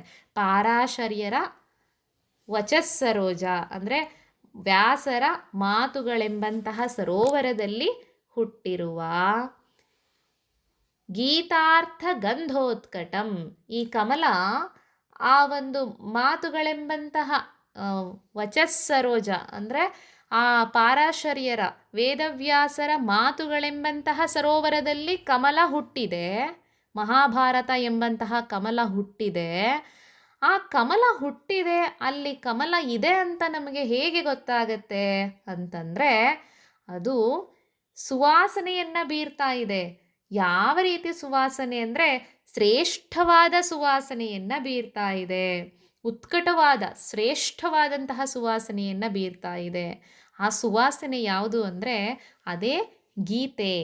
ಆ ಗೀತೆ ಎಂಬಂತಹ ಸುವಾಸನೆ ಆ ಕಮಲಕ್ಕೆ ಇರೋದ್ರಿಂದಾಗೇ ಗೀತೆಯನ್ನು ನಾವು ಓದ್ತಾ ಇರೋದ್ರಿಂದ ಅದ್ರ ಬಗ್ಗೆ ಸ್ವಲ್ಪ ಕೇಳಿದಾಗ ಓ, ಗೀತೆಯಲ್ಲೇ ಇಷ್ಟು ಅತ್ಯದ್ಭುತವಾದಂತಹ ವಿಷಯಗಳು ಇದರಲ್ಲಿ ಇದೆ ಅನ್ನೋದಾದರೆ, ಹಾಗಿದ್ರೆ ಈ ಗೀತೆಯನ್ನು ಕೊಟ್ಟಂತಹ ಆ ಮಹಾಭಾರತದಲ್ಲಿ ಇನ್ನೇನೆಲ್ಲ ಇರಬಹುದು ಅಂತ ನಮ್ಮ ಕುತೂಹಲವನ್ನು ಕೆರಳಿಸ್ತಾ ಇರುತ್ತೆ.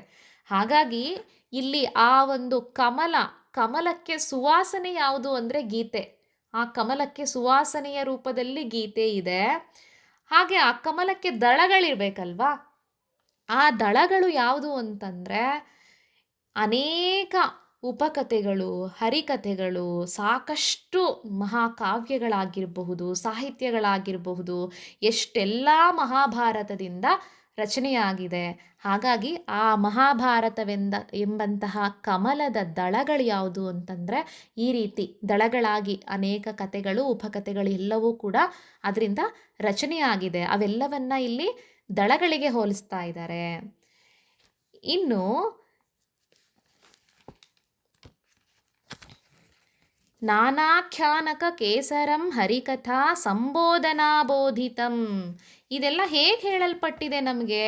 ಸುಮ್ಮನೆ ನೇರವಾಗಿ ಹೇಳಲ್ಪಟ್ಟಿರೋದಲ್ಲ. ಸುಮ್ಮನೆ ಏನೋ ಹೇಳಬೇಕು ಅಂತ ಹೇಳಿ ಇದನ್ನು ಫಾಲೋ ಮಾಡಬೇಕು, ಇದು ಹೀಗಿದೆ ಅಂತ ಹೇಳಿದ್ದಲ್ಲ. ಇಲ್ಲಿ ಸಂಬೋಧನಾಬೋಧಿತಂ ಅಂದರೆ ಬೋಧನೆ ಮಾಡೋದ್ರ ಮುಖಾಂತರ ಗುರು ಶಿಷ್ಯರು, ನಮ್ಮ ವೇದ ಉಪನಿಷತ್ತುಗಳಾಗಿರಬಹುದು, ಯಾವುದೇ ಪುರಾಣಗಳು, ಶಾಸ್ತ್ರಗಳು ಯಾವುದೇ ಆಗಿರಬಹುದು, ಎಲ್ಲವೂ ಕೂಡ ಪ್ರಶ್ನೆಗಳಿಂದಲೇ ಶುರುವಾಗತ್ತೆ.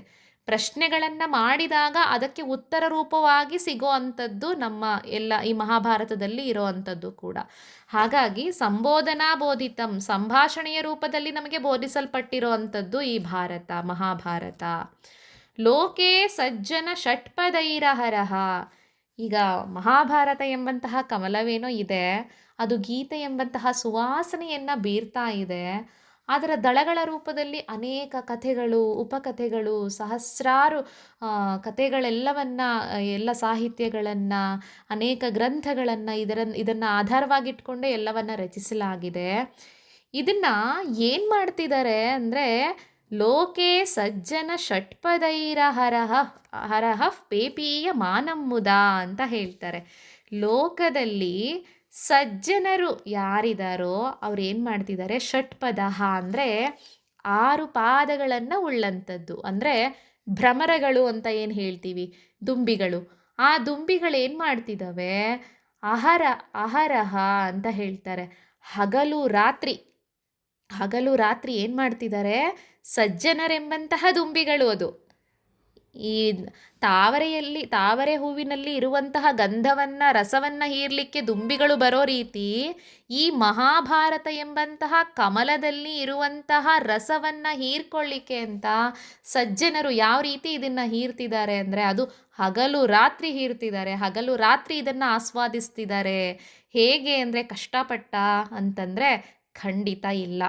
ಅದನ್ನು ಮುದವಾಗಿ ಆನಂದವನ್ನು ಅನುಭವಿಸ್ತಾ ಅದನ್ನು ಆಸ್ವಾದಿಸ್ತಾ ಇದ್ದಾರೆ, ಆ ರಸವನ್ನು. ಲೋಕೆ ಸಜ್ಜನ ಷಟ್ಪದೈರಹರಹ ಪೇಪೀಯಮಾನಮ್ಮುದ. ಅದನ್ನು ಅಷ್ಟು ಮುದವಾಗಿ ಆ ಗಂಧವನ್ನು, ಆ ಒಂದು ರಸವನ್ನು ಕುಡಿತಾ ಇದ್ದಾರೆ. ಅಂತಹ ಒಂದು ಭಾರತ ಅಂದರೆ ಭೂಯಾದ್ ಭಾರತ ಪಂಕಜಂ. ಈ ಸಂಭಾವಿತರಾದಂಥವರು, ಸಜ್ಜನರಾದಂಥವರು ಜಗತ್ತಿನಲ್ಲಿ ಈ ಭ್ರಮರಗಳ ರೀತಿ ಯಾವಾಗಲೂ ಕೂಡ ಸಂತೋಷದಿಂದ ಕುಡಿತಾ ಇದ್ದಾರೆ ಅಲ್ವಾ. ಇಂತಹ ಕಲಿಯುಗದ ದೋಷವನ್ನು ಕಳೆಯುವಂತಹ ಭಾರತವೆಂಬ ಕಮಲ ನನಗೆ ಶ್ರೇಯಸ್ಸನ್ನು ಉಂಟು ಮಾಡಲಿ ಅಂತ ಹೇಳ್ತಾರೆ. ಕಲಿಯುಗದ ದೋಷವನ್ನು ಅಂದರೆ ಏನು, ಕಲಿಯುಗದಲ್ಲಿ ಏನು ದೋಷ ಇದೆ ಅಂತ ನೋಡೋದಾದರೆ ಅದಕ್ಕೆ ಒಂದು ಕಥೆ ಇದೆ.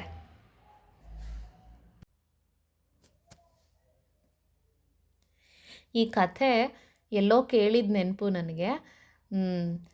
ಇಬ್ಬರು ಸ್ನೇಹಿತರು ಇರ್ತಾರೆ, ಅಂದರೆ ಇಬ್ಬರು ವ್ಯವಸಾಯ ಕೆಲಸ ಮಾಡೋವಂಥವ್ರೇನೆ, ರೈತರು. ಅವರು ಒಂದು ಸರಿ ಒಬ್ಬ ರೈತ ಮತ್ತೊಬ್ಬನಿಗೆ ತನ್ನ ಜಮೀನನ್ನು ಮಾರಾಟ ಮಾಡಿರ್ತಾನೆ. ಆ ಖರೀದಿ ಮಾಡಿರೋನು ಹೊಲವನ್ನು ಉಳ್ಬೇಕಾದ್ರೆ, ಆ ಜಮೀನನ್ನು ಉಳುಮೆ ಕೆಲಸ ಮಾಡಬೇಕಾದ್ರೆ ಅಲ್ಲಿ ಅವನಿಗೆ ಒಂದು ನಿಧಿ ಇರೋ ಅಂಥ ಒಂದು ಪಾಟ್ ಸಿಕ್ಕಿರುತ್ತೆ. ಅವನೇನು ಮಾಡ್ತಾನೆ, ಅದನ್ನು ತಗೊಂಡು ಹೋಗ್ಬಿಟ್ಟು ತನ್ನ ಸ್ನೇಹಿತ ಯಾರಿಂದ ಖರೀದಿ ಮಾಡಿದ್ನೋ ಅವನ ಹತ್ರ ತಗೊಂಡೋಗಿ ಇದು ನಿನಗೆ ಸೇರಬೇಕು ಅಂತ ಹೇಳ್ತಾನೆ.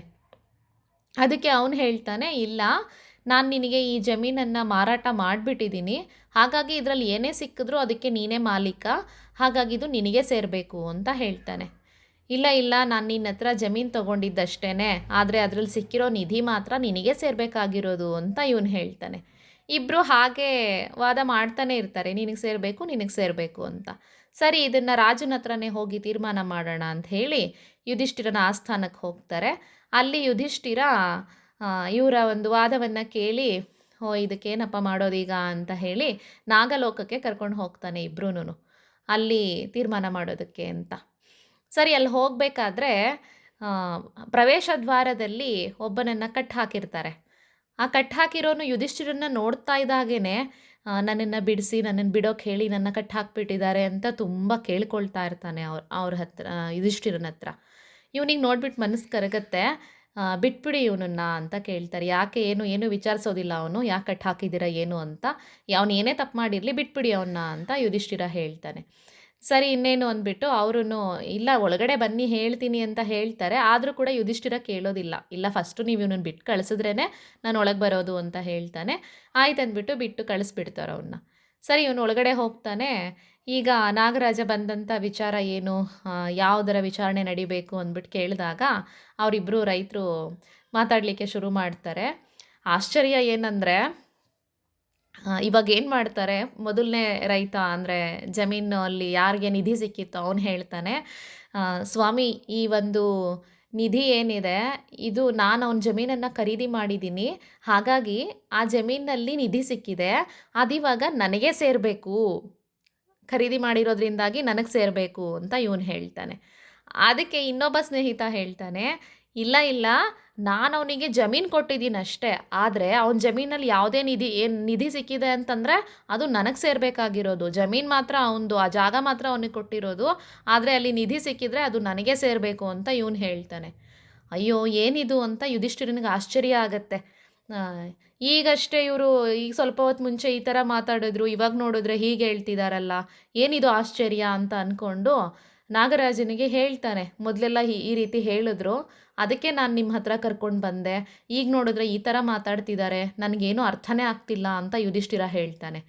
ಅದಕ್ಕೆ ನಾಗರಾಜ ಹೇಳ್ತಾನೆ, ಇದು ಹೀಗೇನೆ, ಯಾಕಂದರೆ ಅಲ್ಲಿ ಹೊರಗಡೆ ಬರಬೇಕಾದ್ರೆ ಬಾಗಿಲಲ್ಲಿ ಕಟ್ ಹಾಕಿದ್ರಲ್ಲ ಅವನು ಕಲಿ, ಆ ಕಲಿಯನ್ನು ಎಲ್ಲಿವರೆಗೂ ನಾವು ಹಿಡಿದು ಕಟ್ಟಾಕಿದ್ನೋ ಅಲ್ಲಿವರೆಗೂ ಎಲ್ಲರ ಮನಸ್ಸಲ್ಲಿ ಯಾವುದೇ ಕಲ್ಮಶ ಇರಲಿಲ್ಲ, ಒಳ್ಳೆ ಸಹಬಾಳ್ವೆ ಇತ್ತು. ಆದರೆ ಈಗ ಅವನನ್ನು ಬಿಟ್ಟು ಕಳಿಸು ಅಂತ ನೀನು ಹೇಳಿದೆ, ಹಾಗಾಗಿ ನಾನು ಬಿಟ್ಬಿಟ್ಟೆ. ಇವಾಗ ಎಲ್ಲರೂ ಕೂಡ ಈ ಥರನೇ, ಈ ಕಲಿಗಾಲ ಶುರು ಆಯಿತು. ಇವಾಗ ಇನ್ಮೇಲೆ ಈ ಯುಗದಲ್ಲಿ ಎಲ್ಲರೂ ಕೂಡ ಸ್ವಾರ್ಥದಿಂದಲೇ ಬದುಕ್ತಾರೆ, ಈ ರೀತಿ ನನಗೆ ಬೇಕು ಅಂತ ಹೇಳಿ ತುಂಬ ಸ್ವಾರ್ಥಿಗಳಾಗೇ ಬದುಕ್ತಾರೆ ಅಂತ ಹೇಳಿ ಅವನು ಹೇಳ್ತಾನೆ. ಅಂದರೆ ಇದೇ ಗೀತೆಯಲ್ಲೂ ಕೂಡ ಬರುತ್ತೆ, ಹೇಗಿರ್ತಾರೆ ಜನ ಅಂತಂದರೆ, ಇದಮದ್ಯ ಮಯಾ ಲಬ್ಧಂ ಇಮಂ ಪ್ರಾಪ್ಸ್ಯೆ ಮನೋರಥಂ ಇದಮಸ್ತೀದಮಪಿ ಮೇ ಭವಿಷ್ಯತಿ ಪುನರ್ಧನಂ ಅಂತ. ಅಂದರೆ ಇವತ್ತು ನೆನ್ನೆ ಇಷ್ಟಿತ್ತು ನನ್ನ ಹತ್ರ, ಇವತ್ತು ಇಷ್ಟನ್ನು ಗಳಿಸಿದ್ದೀನಿ, ನಾಳೆ ಇನ್ನಷ್ಟು ಪಡ್ಕೊಳ್ತೀನಿ, ಬರೀ ದುರಾಸೆಯಿಂದ ಲೋಭದಿಂದ ಬದುಕುವಂತಹ ಜನರು ಈ ಕಲಿಯುಗದಲ್ಲಿ ಇರ್ತಾರೆ ಅಂತ ಅನ್ನೋದನ್ನು ಅವನು ಹೇಳ್ತಾನೆ. ಇನ್ನೊಂದು ಕತೆ ಇದರಲ್ಲಿ ಬರುತ್ತೆ. ಅದೇನೆಂದರೆ, ಪಾಂಡವರು ಕೃಷ್ಣನನ್ನು ಪ್ರಶ್ನೆ ಮಾಡ್ತಾರೆ, ಕಲಿಯುಗದಲ್ಲಿ ಜನರು ಯಾವ ರೀತಿ ಇರ್ತಾರೆ ಹೇಳು ಅಂತ. ಆವಾಗ ಕೃಷ್ಣ ಎಲ್ರಿಗೂ ಕೂಡ ನೇರವಾಗಿ ಉತ್ತರವನ್ನು ಕೊಡದೇನೆ ಎಲ್ಲರನ್ನೂ ಒಂದೊಂದು ದಿಕ್ಕಿಗೆ ಒಂದೊಂದು ಬಾಣವನ್ನು ಹೊಡೆಯೋದಕ್ಕೆ ಹೇಳ್ತಾನೆ. ಆಗ ಎಲ್ಲರೂ ಕೂಡ ಬಾಣಗಳನ್ನು ಹೊಡಿತಾರೆ. ಇವಾಗ ಕೃಷ್ಣ ಹೇಳ್ತಾನೆ, ಆ ಬಾಣಗಳು ಎಲ್ಲಿ ಬಿದ್ದಿದೆ ಹೋಗ್ಬಿಟ್ಟು ಹುಡ್ಕೊಂಡು ತಗೊಬನ್ನಿ, ಹಾಗೆ ನೀವು ಆ ಬಾಣ ಹೋದಂತಹ ದಿಕ್ಕಿಗೆ ಹೋದಾಗ ಅಲ್ಲಿ ನಿಮಗೆ ಒಂದೊಂದು ದೃಶ್ಯಗಳು ಕಾಣುತ್ತೆ, ಏನು ನೋಡಿದ್ರಿ ಅಂತ ನನಗೆ ಬಂದು ಹೇಳಿ ಅಂತ. ಈಗ ಎಲ್ಲರೂ ಕೂಡ ಹೋಗ್ತಾರೆ, ಹೋಗಿ ಒಬ್ಬೊಬ್ಬರಾಗೆ ವಾಪಸ್ ಬರ್ತಾರೆ. ಬಂದಾಗ ಫಸ್ಟು ಯುಧಿಷ್ಠಿರ ಬರ್ತಾನೆ. ಯುಧಿಷ್ಠಿರ ಬಂದಾಗ ಕೇಳ್ತಾನೆ ಕೃಷ್ಣ, ಏನು ನೋಡಿದೆ ಹೇಳು ನೀನು ಅಂತ. ಅದಕ್ಕೆ ಯುಧಿಷ್ಠಿರ ಹೇಳ್ತಾನೆ, ನಾನು 2 ಸೊಂಡ್ಲಿರೋ ಆನೆಯನ್ನು ನೋಡಿದೆ ಕೃಷ್ಣ ಅಂತ. 2 ಸೊಂಡಿಲು ಅಂತಂದರೆ, ಈಗ ಸಾಮಾನ್ಯವಾಗಿ ಆನೆಗೆ ಒಂದೇ ಸೊಂಡ್ಲಿರೋದು. 2 ಸೊಂಡ್ಲು ಯಾಕಿತ್ತು ಅದಕ್ಕೆ? ಏನಿದ್ರ ಅರ್ಥ ಅಂತ ಕೇಳಿದಾಗ ಕೃಷ್ಣ ಹೇಳ್ತಾನೆ, ಮನುಷ್ಯರ ಬುದ್ಧಿ ಕೂಡ ಹೀಗೆ ಇರುತ್ತೆ, ಹೇಳೋದೊಂದು ಮಾಡೋದು ಇನ್ನೊಂದು ಅಂತ. ಅಂದರೆ ಪ್ರಜೆಗಳನ್ನು ಅವರು ಶೋಷಣೆ ಮಾಡ್ತಾ ಇರ್ತಾರೆ ಅಂತ ಹೇಳ್ತಾನೆ. ಇನ್ನು ಭೀಮ ಬರ್ತಾನೆ. ಭೀಮ ಬಂದಾಗ ನೀನೇನು ನೋಡಿದೆ ಹೇಳು ಅಂತ ಕೇಳಿದಾಗ ಭೀಮ ಹೇಳ್ತಾನೆ, ಅಲ್ಲಿ ಆಗತಾನೆ ಒಂದು ಹಸು ಕರುವನ್ನು ಹಾಕಿತ್ತು. ಆ ಕರುವನ್ನು ಹುಟ್ಟಿದ ತಕ್ಷಣ ಮೈಯನ್ನು ನೆಕ್ತಾ ಇರುತ್ತಲ್ಲ ಹಸು, ಆ ರೀತಿ ಕರುವನ್ನು ನೆಕ್ತಾ ಇತ್ತು. ಅದು ಎಷ್ಟರ ಮಟ್ಟಿಗೆ ನೆಕ್ತಿತ್ತು ಆ ನಾಲಿಗೆಯಿಂದ ಅಂತಂದರೆ, ಆ ಕರುವಿನ ಮೈಯಲ್ಲಿ ರಕ್ತ ಬರ್ತಾ ಇರುತ್ತೆ, ಆ ಚರ್ಮ ಕಿತ್ತು ರಕ್ತ ಬರ್ತಿರುತ್ತೆ. ಆದರೂ ಕೂಡ ಇದು ಆ ಕರುವನ್ನು ತನ್ನ ನಾಲಿಗೆಯಿಂದ ನೆಕ್ಕೋದಂತೂ ನಿಲ್ಲಿಸಿರೋದಿಲ್ಲ. ಇದರ ತಾತ್ಪರ್ಯ ಏನು ಅಂತ ಕೇಳಿದಾಗ ಕೃಷ್ಣ ಹೇಳ್ತಾನೆ, ಮನುಷ್ಯರು ಕೂಡ ಹೀಗೇನೆ. ಪೋಷಕರೇನಿರ್ತಾರೆ, ತಮ್ಮ ಮಕ್ಕಳನ್ನು ಅತಿಯಾದ ಪ್ರೀತಿಯಿಂದಾಗಿ ನಾವು ಅವರನ್ನು ತುಂಬ ಪ್ರೀತಿಯಿಂದ ನೋಡ್ಕೊಳ್ತಿದ್ದೀವಿ, ಎಲ್ಲ ಅವ್ರು ಕೇಳಿದ್ದೆಲ್ಲ ಕೊಡಿಸ್ತಿದ್ದೀವಿ, ಎಲ್ಲ ಅವಶ್ಯಕತೆಗಳನ್ನು ಪೂರೈಸ್ತಿದ್ದೀವಿ, ನನ್ನ ಮಗುಗೆ ಏನೂ ನೋವೇ ಆಗಬಾರ್ದು, ಏನೂ ಕಷ್ಟನೇ ಬರಬಾರ್ದು ಅನ್ನೋ ಕಾರಣಕ್ಕೆ ತುಂಬ ಅತಿಯಾದ ಮೋಹದಿಂದ ಮಕ್ಕಳನ್ನು ಸಾಕ್ತಾರೆ. ಅದನ್ನು ಪ್ರೀತಿ ಅಂತ ಅಂದ್ಕೊಂಡಿರ್ತಾರೆ. ತುಂಬ ಮೋಹದಿಂದ ಮಕ್ಕಳನ್ನು ಆ ರೀತಿ ಅತಿಯಾದ ಪ್ರೀತಿಯಿಂದ ಸಾಕಿದಾಗ ಅವರಿಗೆ ಅದು ಯಾವಾಗಲೂ ಪ್ರೀತಿ ಅನ್ನೋದು ಮಕ್ಕಳನ್ನು ಸ್ವತಂತ್ರವಾಗಿ ಬೆಳೆದು ಅವರು ಅವರ ಜೀವನವನ್ನು ರೂಪಿಸ್ಕೊಳ್ಳೋದಕ್ಕೆ, ಎಲ್ಲ ಜೀವನದಲ್ಲಿ ಹೇಗೆ ಯಾವ್ಯಾವ ಸಂದರ್ಭದಲ್ಲಿ ಯಾವ್ಯಾವ ಪರಿಸ್ಥಿತಿಗಳಲ್ಲಿ ತಮ್ಮನ್ನು ತಾವು ಯಾವ ರೀತಿ ಹೇಗೆ ನಡ್ಕೊಳ್ಬೇಕು ಅಂತ ತಿಳ್ಕೊಳ್ಳೋದಕ್ಕೆ ಎಲ್ಲ ಪಾಠಗಳನ್ನು ಕಲಿಬೇಕು ಹೊರತು, ಏನೂ ಕಷ್ಟನೇ ಬರದೇ ಇರೋ ರೀತಿನಲ್ಲಿ, ಯಾವುದೇ ತೊಂದರೆ ಆಗದೇ ಇರೋ ರೀತಿನಲ್ಲಿ ಮಕ್ಕಳನ್ನು ಬೆಳೆಸ್ತಾ ಹೋದರೆ ಅವ್ರಿಗೆ ಮುಂದೆ ಆ ಒಂದು ಸಂದರ್ಭಗಳನ್ನು ಹೇಗೆ ಎದುರಿಸ್ಬೇಕು ಅನ್ನೋದೇ ಅವರಿಗೆ ಗೊತ್ತಾಗೋದಿಲ್ಲ. ಈ ರೀತಿ ಪೋಷಕರ ಅತಿಯಾದ ಪ್ರೀತಿಯಿಂದಾಗಿ ಮಕ್ಕಳು ಆ ಒಂದು ಸಮಯೋಚಿತವಾದಂತಹ ನಿರ್ಧಾರಗಳನ್ನು ತಗೊಳ್ಳದೇನೆ ತಪ್ಪು ಹೆಜ್ಜೆಗಳನ್ನು ಇಡೋ ರೀತಿನಲ್ಲಿ ಅದು ಆ ಮಕ್ಕಳಿಗೆ ಬಂಧನಕ್ಕೆ ಕಾರಣ ಆಗ್ತಿರುತ್ತೆ ಅಂತ ಹೇಳ್ತಾರೆ. ಇನ್ನು ಅರ್ಜುನ ಬರ್ತಾನೆ. ಅರ್ಜುನ ಬಂದಾಗ ನೀನೇನು ನೋಡಿದೆ ಅಂತ ಅರ್ಜುನನ ಕೇಳಿದಾಗ ಅರ್ಜುನ ಹೇಳ್ತಾನೆ, ಒಂದು ಸುಂದರವಾದಂತಹ ಪಕ್ಷಿಯನ್ನು ನೋಡಿದೆ ನಾನು. ಆ ಪಕ್ಷಿಗಳ ರೆಕ್ಕೆಗಳ ಮೇಲೆ ವೇದ ಮಂತ್ರಗಳನ್ನು ಬರೆದಿತ್ತು. ಆದರೆ ಅದು ಮನುಷ್ಯನ ಮಾಂಸವನ್ನು ಅದು ಕುಕ್ಕಿ ತಿಂತಾ ಇತ್ತು ಅಂತ ಅರ್ಜುನ ಹೇಳ್ತಾನೆ. ಅದಕ್ಕೆ ಅವ್ರು ಹೇಳ್ತಾರೆ, ಕೃಷ್ಣ ಏನು ಹೇಳ್ತಾನೆ ಇದಕ್ಕೆ ತಾತ್ಪರ್ಯನ ಅಂತಂದರೆ, ಸಮಾಜದಲ್ಲೂ ಹೀಗೇನೆ ಒಳ್ಳೊಳ್ಳೆ ವ್ಯಕ್ತಿಗಳು ಅಂತ ಅನ್ಸ್ಕೊಂಡಿರೋರು, ಅಂದರೆ ಮೇಲ್ನೋಟಕ್ಕೆ ಒಳ್ಳೆ ಕಾವಿ ಬಟ್ಟೆಯನ್ನು ಧರಿಸ್ಕೊಂಡು ಒಳ್ಳೆ ರೀತಿಯಲ್ಲಿ ಕಾಣಿಸ್ತಿದ್ದಾರೆ ಅಂತ ಅಂದ್ರೂ ಕೂಡ ಅವರು ಮನಸ್ಸಿನಲ್ಲಿ ಕಲ್ಮಶವನ್ನು ಇರೋವಂಥವ್ರು ಇರ್ತಾರೆ. ಈ ರೀತಿ ಮೇಲ್ನೋಟಕ್ಕೆ ಬಾಯಿಯಲ್ಲಿ ಒಳ್ಳೆ ಸದ್ವಿಚಾರಗಳೇ ಬರ್ತಾ ಇರುತ್ತೆ. ಅದೇ ಒಂದು ಗಾದೆ ಮಾತು ಹೇಳ್ತಾರಲ್ಲ, ಏನದು, ಶಾಸ್ತ್ರ ಓದೋದಕ್ಕೆ ಬದನೆಕಾಯಿ ತಿನ್ನೋದಕ್ಕೆ ಅಂತ. ಆ ರೀತಿ ಒಳ್ಳೊಳ್ಳೆ ಮಾತುಗಳನ್ನು ಮೇಲ್ನೋಟಕ್ಕೆ ಆಡ್ತಾ ಇರ್ತಾರೆ, ಆದರೆ ಒಳಗಡೆ ಅದು ಯಾವುದನ್ನು ಕೂಡ ಫಾಲೋ ಮಾಡ್ತಿರಲ್ಲ ಅವರು, ಯಾವುದನ್ನು ಕೂಡ ಅನುಸರಿಸ್ತಾ ಇರೋದಿಲ್ಲ. ಬರೀ ಆ ರೀತಿಯ ಮಾತುಗಳಿಂದನೇ ಜನರನ್ನು ಮರಳು ಮಾಡ್ತಾ ಇರುವಂತಹ ಜನರು ಹೆಚ್ಚಾಗಿ ಕಂಡು ಬರ್ತಾರೆ ಅಂತ. ಇನ್ನು ನಕುಲ ಬರ್ತಾನೆ. ಅವನು ನೀನೇನು ನೋಡಿದೆ ಅಂತ ಕೇಳಿದಾಗ 5 ಬಾವಿಗಳನ್ನು ನೋಡಿದೆ ಕೃಷ್ಣ, ನೀರು ತುಂಬಿರುವಂತಹ ಬಾವಿಗಳು. ಆ 5 ಬಾವಿಗಳಲ್ಲಿ 4 ಬಾವಿನಲ್ಲಿ ನೀರಿದೆ, ಆದರೆ ಒಂದು ಮಧ್ಯೆ ಇರುವಂತಹ ಬಾವಿನಲ್ಲಿ ನೀರೇ ಇಲ್ಲ. 4 ಬಾವಿಗಳಲ್ಲಿ ನೀರಿದೆ, ಮಧ್ಯ ಇರುವಂತಹ ಬಾವಿಯಲ್ಲಿ ನೀರಿಲ್ಲ. ಇದು ಏನಿದ್ರ ಅರ್ಥ ಅಂತ ಕೇಳಿದಾಗ ಆಗ ಕೃಷ್ಣ ಹೇಳ್ತಾನೆ, ಸಮಾಜದಲ್ಲೂ ಹೀಗೇನೆ ಹಣ ಇರೋವಂಥವರು ಆಡಂಬರದ ಜೀವನವನ್ನು ನಡೆಸ್ತಾ ಇರ್ತಾರೆ, ವ್ಯರ್ಥವಾಗಿ ಹಣವನ್ನು ಹಾಳು ಮಾಡ್ತಾ ಇರ್ತಾರೆ. ಅನೇಕ ಬೇಡದೇ ಇರುವಂತಹ ಎಲ್ಲ ಕಾರ್ಯಗಳಿಗೆ, ಬೇಡದೇ ಇರುವಂತಹ ಆಡಂಬರದ ಜೀವನಕ್ಕಾಗಿ ಎಂತೆಂತಕ್ಕೋ ಹಣವನ್ನು ಖರ್ಚು ಮಾಡ್ತಾರೆ. ಆದರೆ ಅದನ್ನು ಇಲ್ಲದೇ ಇರುವಂಥವರಿಗೆ ಅಥವಾ ನಿರ್ಗತಿಕರಿಗೆ ಸಹಾಯ ಮಾಡ್ತಕ್ಕಂತಹ ಆಸಕ್ತಿಯನ್ನು ಅವರು ತೋರೋದಿಲ್ಲ ಅಂತ. ಬಡವರು ಬಡವರಾಗೇ ಇರ್ತಾರೆ, ಶ್ರೀಮಂತರಾಗೇ ಇರ್ತಾರೆ. ಈ ರೀತಿ ಇರುತ್ತೆ ಸಮಾಜ ಅಂತ. ಇನ್ನು ಕೊನೆಯದಾಗಿ ಸಹದೇವ ಬರ್ತಾನೆ. ನೀನೇನು ನೋಡಿದೆ ಅಂತ ಸಹದೇವನಿಗೆ ಕೇಳಿದಾಗ ಅವನು ಹೇಳ್ತಾನೆ, ಮೇಲಿಂದ ಒಂದು ಪರ್ವತದ ಮೇಲಿಂದ ದೊಡ್ಡ ಬಂಡೆಕಲ್ಲು ಉಂಟ್ಕೊಂಡು ಬರ್ತಾ ಇತ್ತು, ಕೆಳಗಡೆ ಉರುಳ್ಕೊಂಡು ಬರ್ತಾ ಇತ್ತು. ಆದರೆ ಆ ಬಂಡೆಕಲ್ಲನ್ನು ಅಲ್ಲಿ ಅಷ್ಟೊಂದು ಮರ ಗಿಡಗಳೆಲ್ಲ, ದಟ್ಟ ದಟ್ಟವಾಗಿ ದೊಡ್ಡ ದೊಡ್ಡ ಮರಗಳು ಬೆಳೆದು ನಿಂತಿತ್ತು. ಆದರೆ ಆ ಬಂಡೆಕಲ್ಲನ್ನು ತಡಿಲಿಕ್ಕೆ ಆ ಮರಗಳಿಗೆ ಸಾಧ್ಯನೇ ಆಗಲಿಲ್ಲ. ಅಷ್ಟೊಂದು ಬೃಹದಾಕಾರದ ಮರಗಳಿಗೆ ಆ ಬಂಡೆಯನ್ನು ತಡೆಯೋದಕ್ಕೆ ಸಾಧ್ಯ ಆಗಲಿಲ್ಲ. ಆದರೆ ಒಂದು ಸಣ್ಣ ಪೊದೆ ಆ ಬಂಡೆಯನ್ನು ತಡೆದು ನಿಲ್ಲಿಸ್ಬಿಡ್ತು ಅಂತ. ಇವಾಗ ಇದರ ತಾತ್ಪರ್ಯ ಏನು ಅಂತ ಕೃಷ್ಣನ್ ಕೇಳಿದಾಗ ಆಗ ಕೃಷ್ಣ ಹೇಳ್ತಾನೆ, ಈ ಬಂಡೆಕಲ್ಲಿನ ಹಾಗೆ ಅಂದರೆ ನಾವು ಎಲ್ಲ ಮನುಷ್ಯ ಜೀವನದಲ್ಲಿ ಅನೇಕ ಪಾಪಕೃತ್ಯಗಳನ್ನು ನಮಗೆ ಗೊತ್ತಿದ್ದೋ ಗೊತ್ತಿಲ್ಲದೇನೋ ಏನೋ ಒಂದು ಆಗೋಗ್ಬಿಟ್ಟಿರುತ್ತೆ. ಕೆಲವರು ಗೊತ್ತಿದ್ದು ಮಾಡ್ತಾರೆ, ಕೆಲವರು ಗೊತ್ತಿಲ್ಲದೇನೆ ಅನೇಕ ತಪ್ಪುಗಳಾಗಿರುತ್ತೆ. ಅದರಿಂದ ನಮ್ಮ ಪಾಪ ಕೂಡ ಹೆಚ್ಚಾಗ್ತಾ ಹೋಗಿರುತ್ತೆ. ಇದೆಲ್ಲ ಒಂದಲ್ಲ ಒಂದಿನ ಅದಕ್ಕೆ ಫಲ ಕೊಡಲೇಬೇಕಲ್ವಾ? ಪಾಪಕೃತ್ಯಗಳನ್ನು ಮಾಡಿದಾಗ ಅದರ ಪ್ರತಿಫಲವನ್ನು ಅನುಭವಿಸ್ಬೇಕಾಗತ್ತೆ. ಅದು ಈ ಕಾಲದಲ್ಲಿ ನಮಗೆ ಬೇಡ ಅಂತ ಮುಂದೂಡಿದ್ರು ಕೂಡ ನೆಕ್ಸ್ಟು ಯೌವನದಲ್ಲಿ ಮುಂದೂಡಿದಾಗ ವೃದ್ಧಾಪ್ಯದಲ್ಲಿ ಬರಬಹುದು. ಆ ರೀತಿ ಯಾವುದಾದ್ರೂ ಒಂದು ಅದು ಪೋಸ್ಟ್‌ಪೋನ್ ಆಗುತ್ತೋ ಹೊರತು ಅದನ್ನು ತಪ್ಪಿಸ್ಕೊಳ್ಳಿಕ್ಕಂತೂ ಸಾಧ್ಯನೇ ಇಲ್ಲ ನಮಗೆ. ಹಾಗಾಗಿ ಅಂತಹ ಪಾಪಕೃತ್ಯಗಳಿಂದ ನಾವು ಅಷ್ಟೊಂದು ಸಮಸ್ಯೆಗಳನ್ನು ಎದುರಿಸಬೇಕಾದಂತಹ ಸಂದರ್ಭ ಬಂದಾಗ, ಆ ಪಾಪಗಳು ನಮ್ಮನ್ನು ಕಾಡ್ತಾ ಇರಬೇಕಾದ್ರೆ ಎಲ್ಲದಕ್ಕೂ ಏನು ಪರಿಹಾರ? ಇಂತಹ ಬಂಡೆಕಲ್ಲು ಮೇಲುರುಳಿ ಬರ್ತಾ ಇದೆ ನಮಗೆ ಅಂತಂದರೆ, ಯಾವ ಹಣ ಆಗಲಿ, ಆಸ್ತಿ ಆಗಲಿ, ಅಂತಸ್ತಾಗಲಿ, ಯಾವ ಸಂಪತ್ತು ಕೂಡ ನಮ್ಮನ್ನು ಕಾಪಾಡೋದಕ್ಕೆ ಆಗೋದಿಲ್ಲ. ನಮ್ಮ ಹತ್ರ ಅಧಿಕಾರ ಇದೆ, ನಮ್ಮ ಹತ್ರ ಸಂಪತ್ತಿದೆ, ನಮ್ಮ ಹತ್ರ ಎಲ್ಲವೂ ಇದೆ ಅಂತ ನಾವು ಏನೇ ಹೇಳಿದ್ರೂ ಯಾವುದರಿಂದನೂ ಕೂಡ ನಮ್ಮನ್ನು ಕಾಪಾಡೋದಕ್ಕೆ ಸಾಧ್ಯ ಇಲ್ಲ. ಆ ವ್ಯಕ್ತಿ ಅವನು ಮಾಡಿದಂತಹ ಪಾಪಕ್ಕೆ ಸರಿಯಾಗಿ ಅವನು ಅನುಭವಿಸಲೇಬೇಕು. ಸರಿಯಾದಂತಹ ಫಲಗಳು ಅವನಿಗೆ ಆ ಒಂದು ಕರ್ಮಗಳಿಗೆ ತಕ್ಕಂತೆ ಅವನಿಗೆ ಪ್ರತಿಫಲ ಸಿಕ್ಕೇ ಸಿಗುತ್ತೆ. ಅದನ್ನು ಅನುಭವಿಸೇ ತೀರಬೇಕಾಗತ್ತೆ. ಅಂಥ ಸಂದರ್ಭದಲ್ಲಿ ಇಷ್ಟೆಲ್ಲ ಪಾಪ ಮಾಡಿದ್ದೀನಿ, ಏನು ಮಾಡೋದು ಅಂತ ಏನು ಮಾಡಿದ್ರೂ ಕೂಡ ಪರಿಹಾರ ಆಗದೇ ಇರುವಂತಹ ಸಮಸ್ಯೆಗಳು ಕೂಡ ಕೇವಲ ಭಗವತ್ ಸ್ಮರಣೆಯಿಂದ ಅವೆಲ್ಲದರಿಂದ ಮುಕ್ತರಾಗಿ ಅವರು ತುಂಬ ಉನ್ನತವಾದಂತಹ ಮಟ್ಟಕ್ಕೆ ಏರುವಂತಹ ಸಾಮರ್ಥ್ಯವನ್ನು ಅವರು ಗಳಿಸ್ಬೋದು. ಭಗವನ್ ನಾಮಸ್ಮರಣೆಗೆ ಅಷ್ಟೊಂದು ಆ ಪೊದೆ ಹೇಗೆ ಆ ಬಂಡೆಕಲ್ಲನ್ನು ತಡೆದು ನಿಲ್ಲಿಸ್ತೋ ಆ ರೀತಿ ಭಗವನ್ ನಾಮಸ್ಮರಣೆ, ಆ ಹರಿನಾಮ ಸ್ಮರಣೆಯೊಂದೇ ಈ ಕಲಿಯುಗದಲ್ಲಿ ಎಲ್ಲ ಜನರ ಸಂಕಷ್ಟಗಳಿಗೆ ಮೂಲ ಪರಿಹಾರ ಅಂತ ಹೇಳ್ತಾರೆ.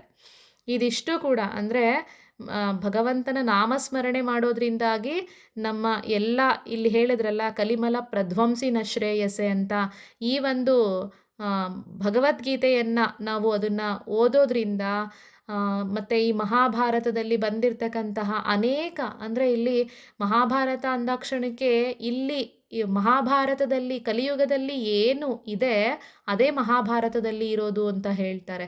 ಹಾಗೆ ಇಲ್ಲಿ ಏನಿಲ್ಲ ಅದು ಮಹಾಭಾರತದಲ್ಲಿ ಇಲ್ಲ ಅಂತ. ಹಾಗಿದ್ದಾಗ ಅಂತಹ ಒಂದು ಆ ಕಮಲವನ್ನು ಶ್ರೇಷ್ಠವಾದಂತಹ ಕಮಲ ಅದು.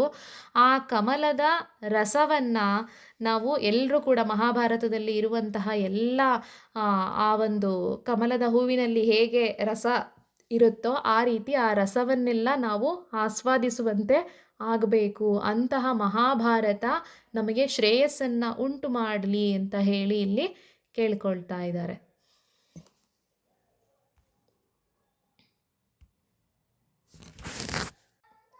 ಮುಂದಿನ ಶ್ಲೋಕ. ಮೂಕಂ ಕರೋತಿ ವಾಚಾಲಂ ಪಂಗುಂ ಲಂಘಯತೆ ಗಿರಿಂ ಯತ್ಕೃಪಾತಮಹಂ ವಂದೇ ಪರಮಾನಂದ ಮಾಧವಂ. ಈ ಶ್ಲೋಕ ಭಗವಂತನ ಕೃಪೆಯನ್ನು ಹೇಳ್ತಾ ಇದೆ. ಅಂದರೆ ಭಗವಂತ ಕೃಪೆ ಮಾಡಿದ್ರೆ ಏನು ಬೇಕಾದರೂ ಕೂಡ ಸಾಧ್ಯವಾಗುತ್ತೆ ಅನ್ನೋದನ್ನು ಹೇಳ್ತಿದ್ದಾರೆ. ಮೂಕಂ ಕರೋತಿ ವಾಚಾಲಂ, ಯಾರ ಕೃಪೆಯು ಮೂಕನನ್ನು ಅಂದರೆ ಮಾತು ಬರದಂತಹ ವ್ಯಕ್ತಿಯನ್ನು ಮಾತಾಡುವವನನ್ನಾಗಿ ವಾಚಾಳಿಯನ್ನಾಗಿ ಮಾಡಬಲ್ಲದೋ, ಹಾಗೆ ಕಾಲಿಲ್ಲದಂತಹ ಕುಂಟನನ್ನು ಪಂಗುಂ ಲಂಘಯತೆ ಗಿರಿಂ ಅಂತ ಹೇಳ್ತಾರೆ. ಕಾಲಿಲ್ಲದಂತಹ ವ್ಯಕ್ತಿಯನ್ನು ಪರ್ವತವನ್ನು ಹತ್ತೋ ರೀತಿ ಮಾಡಬಲ್ಲದು. ಕಾಲಿಲ್ಲದೆ ಇರೋ ವ್ಯಕ್ತಿ ಅಂದರೆ ನಡೆಯೋದಕ್ಕೂ ಕಷ್ಟ ಆಗ್ತಿರುತ್ತೆ ಅವನಿಗೆ, ಅಂಥದ್ರಲ್ಲಿ ಅವನು ಪರ್ವತವನ್ನು ಹತ್ತೋ ರೀತಿ ಮಾಡುತ್ತೆ. ಯಾವುದು ಮಾಡೋದು ಅಂತಂದರೆ ಭಗವಂತನ ಕೃಪೆ. ಆ ಭಗವಂತನ ಕೃಪೆ ಒಂದಿದ್ರೆ ಮೂಕನು ಕೂಡ ಮಾತನಾಡಬಲ್ಲ, ಕುಂಟನು ಕೂಡ ಪರ್ವತವನ್ನು ಹಾರಬಲ್ಲ ಅಂತ ಇನ್ನೆಷ್ಟು ಮಟ್ಟಿಗೆ ಆ ಭಗವದ್ ಅನುಗ್ರಹ ಅಂತ ಅನ್ನೋದನ್ನು ಇಲ್ಲಿ ನಾವು ನೋಡಬಹುದು. ಇನ್ನು ಯಾವ ಥರ ಏನು ತಾನೇ ಪ್ರಾಪ್ತಿಯಾಗಲ್ಲ. ಮೂಕನಿಗೆ ಮಾತು ಬರೋ ರೀತಿ ಆಗತ್ತೆ. ಕುಂಟ ಪರ್ವತವನ್ನೇ ಆರೋಹಣ ಮಾಡುವಷ್ಟು ಸಾಮರ್ಥ್ಯವನ್ನು ಹೊಂದುತ್ತಾನೆ ಭಗವತ್ ಕೃಪೆಯಿಂದ ಅಂತಂದರೆ ಇನ್ನೇನು ತಾನೇ ಸಾಧ್ಯ ಇಲ್ಲ ಅವನ ಕೃಪೆಯಿಂದ ಅನ್ನೋದನ್ನು ಇಲ್ಲಿ ನಾವು ನೋಡಬಹುದು. ಈ ರೀತಿ ಅಂತಹ ಪರಮಾನಂದ ಮಾಧವನಿಗೆ ಆನಂದ ಸ್ವರೂಪಿಯವನು, ಸದಾ ಆನಂದ, ಯಾವಾಗಲೂ ಆನಂದದಿಂದ ಇರೋವಂಥವನು, ಆನಂದ ಸ್ವರೂಪಿಯಾದಂತಹ ಮಾಧವನಿಗೆ, ಮಾಧವ ಅಂದರೆ ಇದರ ಅರ್ಥ ಮಾ ಅಂದರೆ ಲಕ್ಷ್ಮಿ, ಲಕ್ಷ್ಮಿ, ಧವ ಅಂದರೆ ಗಂಡ ಅಂತ, ಪತಿ, ಲಕ್ಷ್ಮಿಯ ಪತಿ ಮಾಧವ. ಆ ಲಕ್ಷ್ಮೀಪತಿಗೆ ಮಾಧವನಿಗೆ ಪರಮಾನಂದ ಮಾಧವ ಅಂತ ಹೇಳ್ತಿದ್ದಾರೆ. ಆನಂದ ಸ್ವರೂಪ, ಬರೀ ಆನಂದ ಅಲ್ಲ, ಪರಮಾನಂದ. ಆ ಪರಮಾನಂದ ಸ್ವರೂಪ ಮಾಧವನಿಗೆ ನಾನು ವಂದಿಸುತ್ತೇನೆ ಅನ್ನೋದು ಈ ಶ್ಲೋಕದ ಅರ್ಥ. ಯಾವ ಕೃಪೆಯು ಮೂಕನನ್ನು ವಾಚಾಳಿಯನ್ನಾಗಿಯೂ ಹಾಗೆ ಕುಂಟನನ್ನು ಪರ್ವತ ಹಾರುವವನನ್ನಾಗಿಯೂ ಮಾಡಬಲ್ಲದೋ ಅಂತಹ ಪರಮಾನಂದ ಸ್ವರೂಪ ಮಾಧವನಿಗೆ ನಾನು ವಂದಿಸುತ್ತೇನೆ ಅಂತ ಇದರ ಅರ್ಥ. ಮೂಕಂ ಕರೋತಿ ವಾಚಾಲಂ, ಈಗ ಭಗವತ್ ಕೃಪೆಗೆ ಎಷ್ಟು ಮಹಿಮೆ ಅಂತ ಅನ್ನೋದಕ್ಕೆ ಒಂದು ಸನ್ನಿವೇಶ ನೆನಪಾಗ್ತಿದೆ. ಅದೇನಂದರೆ, ಇಬ್ಬರು ಸ್ನೇಹಿತರು ಇರ್ತಾರೆ. ಅದರಲ್ಲಿ ಒಬ್ಬ ತುಂಬ ನಾಸ್ತಿಕ. ಅವನಿಗೆ ಯಾವುದೇ ದೇವ್ರಂತಾಗಲಿ ಅಥವಾ ಏನಾದರೂ ಆಚಾರ ವಿಚಾರಗಳಾಗಲಿ ಯಾವುದ್ರಲ್ಲೂ ನಂಬಿಕೆ ಇರೋದಿಲ್ಲ. ಅವನ ಸ್ನೇಹಿತ ಒಮ್ಮೆ ಆ ಊರಿಗೆ ಚಂದ್ರಶೇಖರ ಭಾರತಿ ಸ್ವಾಮಿಗಳು ಹೋಗಿರ್ತಾರೆ. ಅವರ ಆಶೀರ್ವಾದ ತಗೋಬೇಕು ಅಂತ ಹೇಳಿ ಕರೀತಾನೆ ಅವನ ಸ್ನೇಹಿತನನ್ನು. ಬಾ ಹೋಗಿದ್ದು ಬರೋಣ, ಗುರುಗಳು ಬಂದಿದ್ದಾರೆ, ಆಶೀರ್ವಾದ ತೊಗೊಂಡು ಬರೋಣ ಬಾ ಅಂತ ಕರೀತಾರೆ. ಆದರೆ ಅವನಿಗೆ ಹೋಗ್ಲಿಕ್ಕೆ ಇಷ್ಟ ಆಗೋದಿಲ್ಲ. ಇಲ್ಲ, ನಾನೆಲ್ಲೂ ಬರಲ್ಲ, ನನಗಿದ್ರಲ್ಲೆಲ್ಲ ನಂಬಿಕೆ ಇಲ್ಲ, ನೀನು ಬೇಕಿದ್ರೆ ಹೋಗ್ಬಾ ಅಂತ ಹೇಳ್ತಾನೆ. ಇಲ್ಲ, ಹೋಗೋಣ ಬಾ, ಒಂದು ಸಾರಿ ಹೋಗೋಣ ಅಂತ ಹೇಳಿ ತುಂಬ ಕೇಳ್ಕೊಳ್ತಾನೆ. 1-2 ದಿನ ಹೋಗೋದೇ ಇಲ್ಲ. ಅವನು ಪ್ರತಿದಿನ ಹೋಗ್ತಿರ್ತಾನೆ. ಆದರೆ ಇವನು ಡೈಲಿ ಕರೆದ್ರೂ ಕೂಡ ಇಲ್ಲ, ನಾನು ಬರಲ್ಲ ಅಂತಲೇ ಹೇಳ್ತಾ ಇರ್ತಾನೆ. ಸರಿ, ಒಂದಿನ ತುಂಬ ಫೋರ್ಸ್ ಮಾಡಿ ಕರೀತಾನೆ. ಇಲ್ಲ, ಒಂದು ಸಾರಿ ಬಾ, ಗುರುಗಳನ್ನು ಒಂದೇ ಒಂದು ಸಾರಿ ಭೇಟಿ ಮಾಡೋಣ ಬಾ ಅಂತ. ಆದರೆ ಇವಾಗ ಇವನು ಇಷ್ಟೊಂದು ಬಲವಂತ ಮಾಡಿದ್ದನ್ನು ನೋಡಿ ಅವನು ಒಪ್ಕೊಳ್ತಾನೆ. ಆಯಿತು, ಬರ್ತೀನಿ ನಾನು, ಆದರೆ ಅವ್ರ ಹತ್ರ ಹೋಗಿ ಆಶೀರ್ವಾದ ತಗೋ ಅಂತ ಹೇಳೋದಾಗಲಿ ಅಥವಾ ಅವರನ್ನು ಮಾತಾಡಿಸು ಅಂತ ಹೇಳೋದಾಗಲಿ ನೀನು ಹೇಳಬಾರ್ದು ನನಗೆ. ನಾನು ಎಲ್ಲೋ ಒಂದು ಕಡೆ ದೂರದಲ್ಲಿ ನಿಂತ್ಕೊಂಡಿದ್ದು ವಾಪಸ್ ಬರ್ತೀನಿ ಅಂತ ಹೇಳ್ತಾನೆ. ಸರಿ ಆಯಿತು ಬಾ ಅಂತ ಕರ್ಕೊಂಡು ಹೋಗ್ತಾನೆ ಅವನು. ಇವ್ರು ಹೋಗಿದ ತಕ್ಷಣವೇ ಅವನೆಲ್ಲೋ ದೂರದಲ್ಲಿ ನಿಂತ್ಕೊಂಡಿರ್ತಾನೆ. ನಿಂತಿದ್ದಾಗ ಇವನು ಹೋಗ್ಬಿಟ್ಟು ಇನ್ನೊಬ್ಬ ಸ್ನೇಹಿತ ಹೋಗಿ ಗುರುಗಳಿಂದ ಆಶೀರ್ವಾದ ಎಲ್ಲ ತಗೊಂಡು ಬರ್ತಾನೆ. ಆ ಸಮಯದಲ್ಲಿ ಗುರುಗಳು ಏನು ಮಾಡ್ತಾರೆ, ಚಂದ್ರಶೇಖರ ಭಾರತಿ ಸ್ವಾಮಿಗಳು ಆ ವ್ಯಕ್ತಿಯಲ್ಲಿ ದೂರದಲ್ಲಿ ನಿಂತಿರ್ತಾನಲ್ವಾ, ಅವನ ಕಡೆ ದೃಷ್ಟಿಯನ್ನು ಹಾಯಿಸ್ತಾರಷ್ಟೆ. ಅಂದರೆ ಅವನನ್ನು ನೋಡ್ತಾರಷ್ಟೆ. ಶಂಕರಾಚಾರ್ಯರದು ಕತೆ ಕೇಳಿದ್ವಿ ಅಲ್ವಾ ನಾವು, ತೋಟಕಾಚಾರ್ಯರದು. ಆ ಥರ ಗುರುಗಳು ಅವನನ್ನು ನೋಡ್ತಾರೆ. ನೋಡಿದ ತಕ್ಷಣವೇ ಅವನು ಅವ್ರ ಹತ್ರ ಬಂದು ದೀರ್ಘದಂಡ ನಮಸ್ಕಾರ ಮಾಡಿಬಿಡ್ತಾನೆ. ಅವರಿಗೆ ಎದ್ದೇಳೋದೇ ಇಲ್ಲ ಮೇಲಕ್ಕೆ. ಅಷ್ಟು ಅವ್ರ ಪಾದಗಳಲ್ಲಿ ಶಿರಸಾಷ್ಟಾಂಗ ನಮಸ್ಕಾರವನ್ನೇ ಮಾಡಿಬಿಡ್ತಾನೆ. ಎದ್ದೇಳ್ತಾನೆ ಇರಲ್ಲ. ಅಷ್ಟು ಭಕ್ತಿ ಅವನಲ್ಲಿ ಬಂದ್ಬಿಟ್ಟಿರುತ್ತೆ. ಅಂದರೆ ಆ ಗುರುವಿನ ಕಟಾಕ್ಷ, ಆ ಗುರುಗಳ ದೃಷ್ಟಿಯ ಪ್ರಭಾವ ಅದು. ಅದಕ್ಕೆ ಇಲ್ಲಿ ಯತ್ ಕೃಪಾ ತಮಹಂ ವಂದೇ ಅಂತ ಹೇಳ್ತಾ ಇರೋದು. ಆ ಕೃಪೆ, ಗುರುಗಳ ಕೃಪೆ ಅವನ ಮೇಲೆ ಆಗಿದ್ದರಿಂದಾಗಿ ಅವತ್ತಿಂದ ಆತ ಹೇಗೆ ಬದಲಾಗ್ತಾನೆ ಅಂತಂದರೆ, ಆ ಸ್ನೇಹಿತ ಇದುವರೆಗೂ ಕರೀತಾ ಇದ್ನಲ್ಲ, ಬಾ ಹೋಗೋಣ ಬಾ ಹೋಗೋಣ ಅಂತ ಪ್ರತಿದಿನ. ಆದರೆ ನೆಕ್ಸ್ಟ್ ಡೇಯಿಂದ ಅವನೇ ಹೋಗೋದಕ್ಕೆ ಶುರು ಮಾಡಿಬಿಡ್ತಾನೆ. ಇವ್ನು ಕರೆಯೋದೇ ಬೇಡ, ಇವನಿಗಿಂತ ಮೊದಲು ಅವನೇ ಎದ್ದು ಹೋಗ್ತಾ ಇರ್ತಾನೆ. ಪ್ರತಿದಿನ ಅವನೇ ಎದ್ದು ಹೋಗೋದು, ಅವನೇ ಗುರುಗಳ ಸೇವೆ ಮಾಡೋದು ಎಲ್ಲ ಮಾಡ್ತಾ ಮಾಡ್ತಾ ಕೊನೆಗೆ ಅವ್ರ ಚರಿತ್ರೆಯನ್ನೇ ಬರೆಯೋದಕ್ಕೆ ಶುರು ಮಾಡ್ತಾನೆ. ಈ ಥರ ಗುರುವಿನ ಕೃಪೆ ಅಂತ ಅನ್ನೋದು ಮನುಷ್ಯನನ್ನು ಎಷ್ಟು ಅವರಿಗೆ ಅನುಗ್ರಹ ಮಾಡುತ್ತೆ, ಯಾವ ರೀತಿ ಮನುಷ್ಯರು ಬದಲಾಗ್ತಾರೆ. ಜಸ್ಟ್ ಅವರ ಒಂದು ಕಡೆಗಣ್ಣ ನೋಟ ಸಾಕು ಅಂತ. ಆ ಕಡೆಗಣ್ಣ ನೋಟದಿಂದಲೇ ಏನು ಬೇಕೋ ಭಕ್ತನಿಗೆ, ಏನು ಬೇಕೋ ಆತನಿಗೆ ಎಲ್ಲವೂ ಕೂಡ ಪ್ರಾಪ್ತಿಯಾಗ್ತಾ ಹೋಗುತ್ತೆ. ಹಾಗಾಗಿ ಯತ್ಕೃಪಾ, ಯಾರ ಕೃಪೆಯು ಮೂಕನನ್ನು ವಾಚಾಳಿಯನ್ನಾಗಿ ಮಾಡಬಲ್ಲದು. ಕಾಳಿದಾಸನ ಕತೆ ಕೂಡ ಕೇಳಿರ್ತೀವಿ ನಾವು. ಅವನು ಎಷ್ಟರ ಮಟ್ಟಿಗೆ ಕವಿತ್ವವನ್ನು ಅವನು ಪಡ್ಕೊಳ್ತಾನೆ ದೇವಿಯಿಂದ ಅಂತಂದ್ಬಿಟ್ಟು. ಈ ಥರ ಮೂಕನನ್ನು ಕೂಡ ವಾಚಾಳಿಯನ್ನಾಗಿ ಮಾಡಬಲ್ಲದು. ಭಗವಂತನ ಕೃಪೆ ಏನು ಬೇಕಾದರೂ ಆಗತ್ತೆ, ಏನು ಬೇಕಾದರೂ ಸಾಧ್ಯ ಆಗತ್ತೆ ಅದರಿಂದ ಅಂತ. ಕುಂಟನನ್ನು ಪರ್ವತಾರೋಹಿಯನ್ನಾಗೂ ಕೂಡ ಮಾಡಬಲ್ಲದು ಅಂತ ಅನ್ನೋದಕ್ಕೆ ಒಂದು ಬೆಸ್ಟ್ ಎಕ್ಸಾಂಪಲ್ ಅಂದರೆ ಇವಾಗಿಂದು ಇತ್ತೀಚಿನ ದಿನಗಳಲ್ಲಿ ನಡೆದಿದ್ದನ್ನೇ ತಗೊಳ್ಬಹುದು. ಒಂದು ಹುಡುಗಿ, ಅವಳಿಗೆ ಸ್ಪೋರ್ಟ್ಸ್ ಅಂದರೆ ತುಂಬ ಇಷ್ಟ. ತುಂಬ ಒಳ್ಳೆ ಆಟಗಾರ್ತಿ ಅವಳು. ಅವಳು ತುಂಬ ಒಳ್ಳೆ ಸಾಧನೆ ಮಾಡಬೇಕು ಅಂತ ಹೇಳಿ ಆಸೆಗಳನ್ನು ಇಟ್ಕೊಂಡಿದ್ದಂಥವಳು. ಆದರೆ ಒಮ್ಮೆ ಟ್ರೈನಲ್ಲಿ ಹೋಗಬೇಕಾದ್ರೆ ಯಾರೋ ಒಂದು 4 ಜನ ದರೋಡೆಕೋರರು ಅವಳ ಮೇಲೆ ಅಟ್ಯಾಕ್ ಮಾಡ್ತಾರೆ. ಅವಳ ಹತ್ರ ಇರುವಂತಹ ಪರ್ಸನ್ನ ಕಿತ್ಕೋಬೇಕು ಅಂತ ಟ್ರೈ ಮಾಡ್ತಾರೆ. ಆಗ ಅವಳು ಅವ್ರ ಜೊತೆ ಹೋರಾಟ ಮಾಡ್ತಾಳೆ. ಎಷ್ಟೇ ಆದರೂ ಅವಳು ಒಬ್ಬಳು ಆಟಗಾರ್ತಿ ಅಲ್ವಾ? ಸೊ ಹಾಗಾಗಿ ಅವ್ರ ಜೊತೆ ಫೈಟ್ ಮಾಡ್ತಾಳೆ. ಆವಾಗ ಅವ್ರೇನು ಮಾಡ್ತಾರೆ, ಓಡ್ತಿರೋವಂಥ ಟ್ರೈನಿಂದ ಅವಳನ್ನು, ಮೂವ್ ಆಗ್ತಿರೋವಂಥ ಟ್ರೈನು ಅಷ್ಟು ಫಾಸ್ಟಾಗಿ ಹೋಗ್ತಿರುತ್ತೆ, ಆ ಟ್ರೈನಿಂದ ಆಚೆ ತಳ್ಳಿಬಿಡ್ತಾರೆ ಆಕೆನ. ಅವಳು ಪಾಪ ಟ್ರ್ಯಾಕ್ ಮೇಲೆ ಬೀಳ್ತಾಳೆ, ಇನ್ನೊಂದು ಟ್ರ್ಯಾಕ್ ಮೇಲೆ ಬೀಳ್ತಾಳೆ. ಅದೇ ಸಮಯಕ್ಕೆ ಅವಳು ಬೀಳೋ ಸಮಯಕ್ಕೇ ಮತ್ತೊಂದು ಟ್ರೈನಲ್ಲಿ ಪಾಸಾಗಿ ಅವಳ ಕಾಲೇ ಇಲ್ದಂಗೆ ಆಗ್ಬಿಡುತ್ತೆ. ಒಂದು ಕಾಲು ಫುಲ್ಲು ತೊಡೆವರೆಗೂ ಕಾಲನ್ನೇ ತೆಗೆದುಬಿಡ್ತಾರೆ.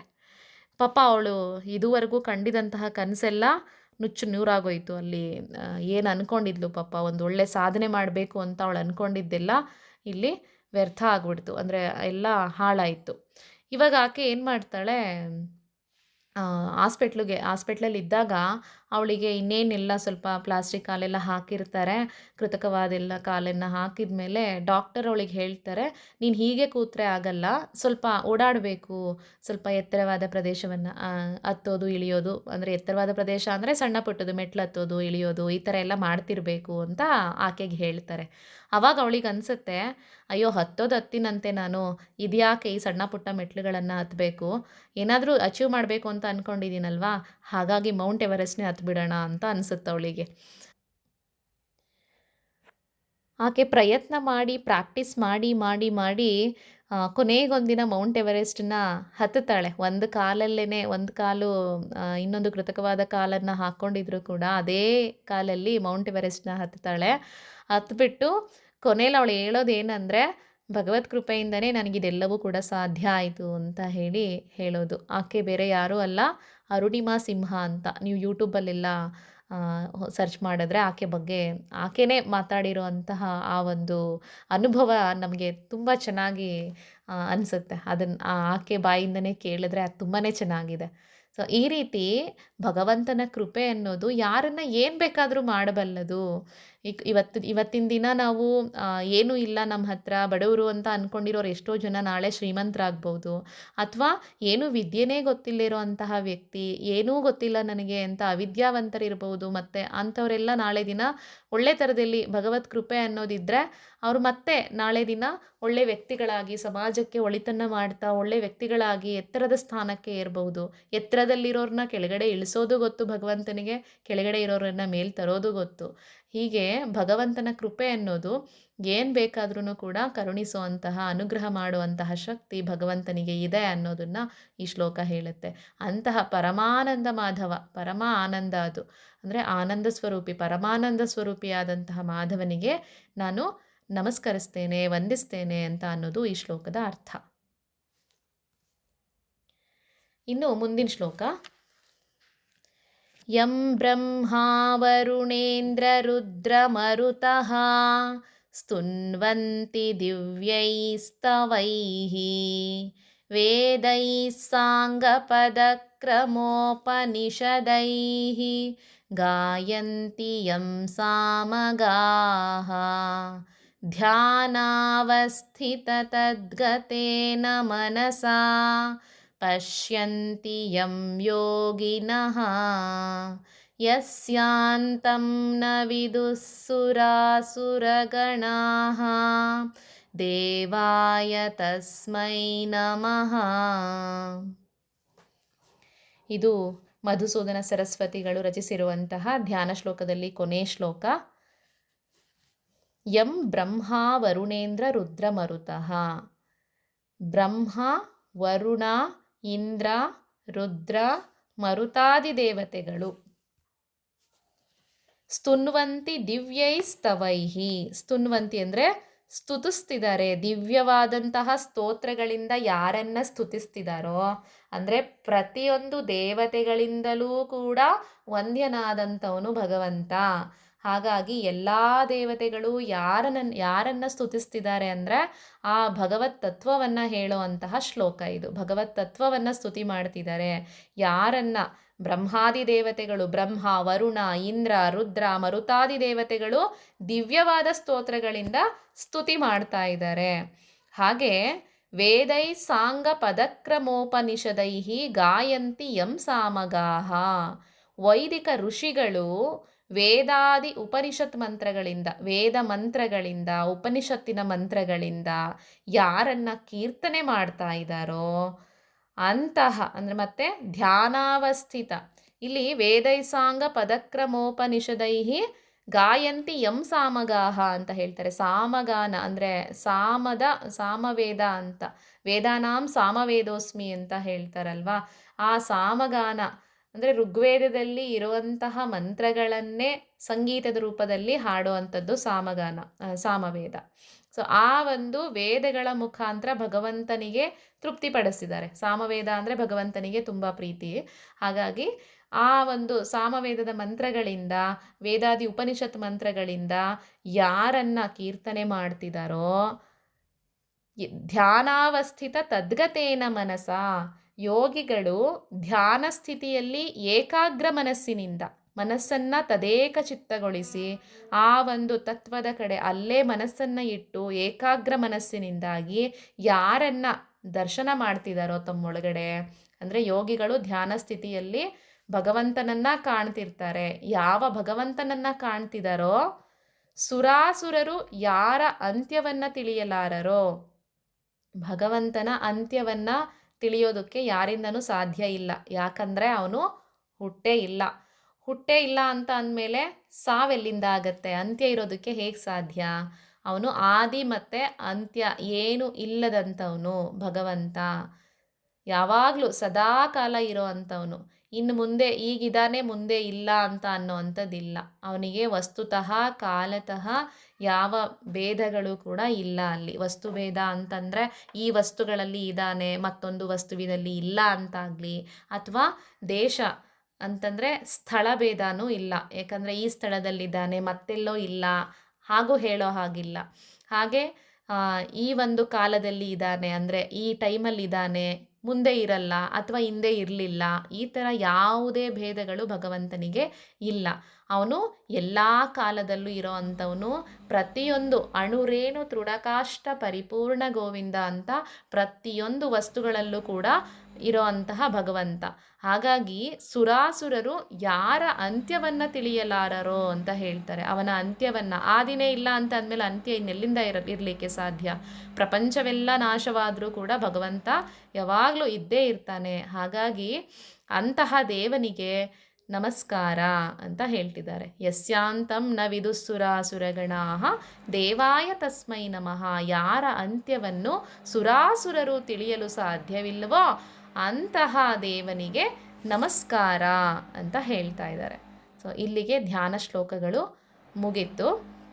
ಇನ್ನು ಮುಂದಿನ ಕ್ಲಾಸಿಂದ ಫಸ್ಟ್ ಚಾಪ್ಟರ್ ಅರ್ಜುನ ವಿಷಾದ ಯೋಗ ಇದ್ರ ಬಗ್ಗೆ ನೋಡೋಣ ಏನಿದೆ ಅಂತ ಹೇಳಿ. ಈಗ ಶಾಂತಿ ಮಂತ್ರ.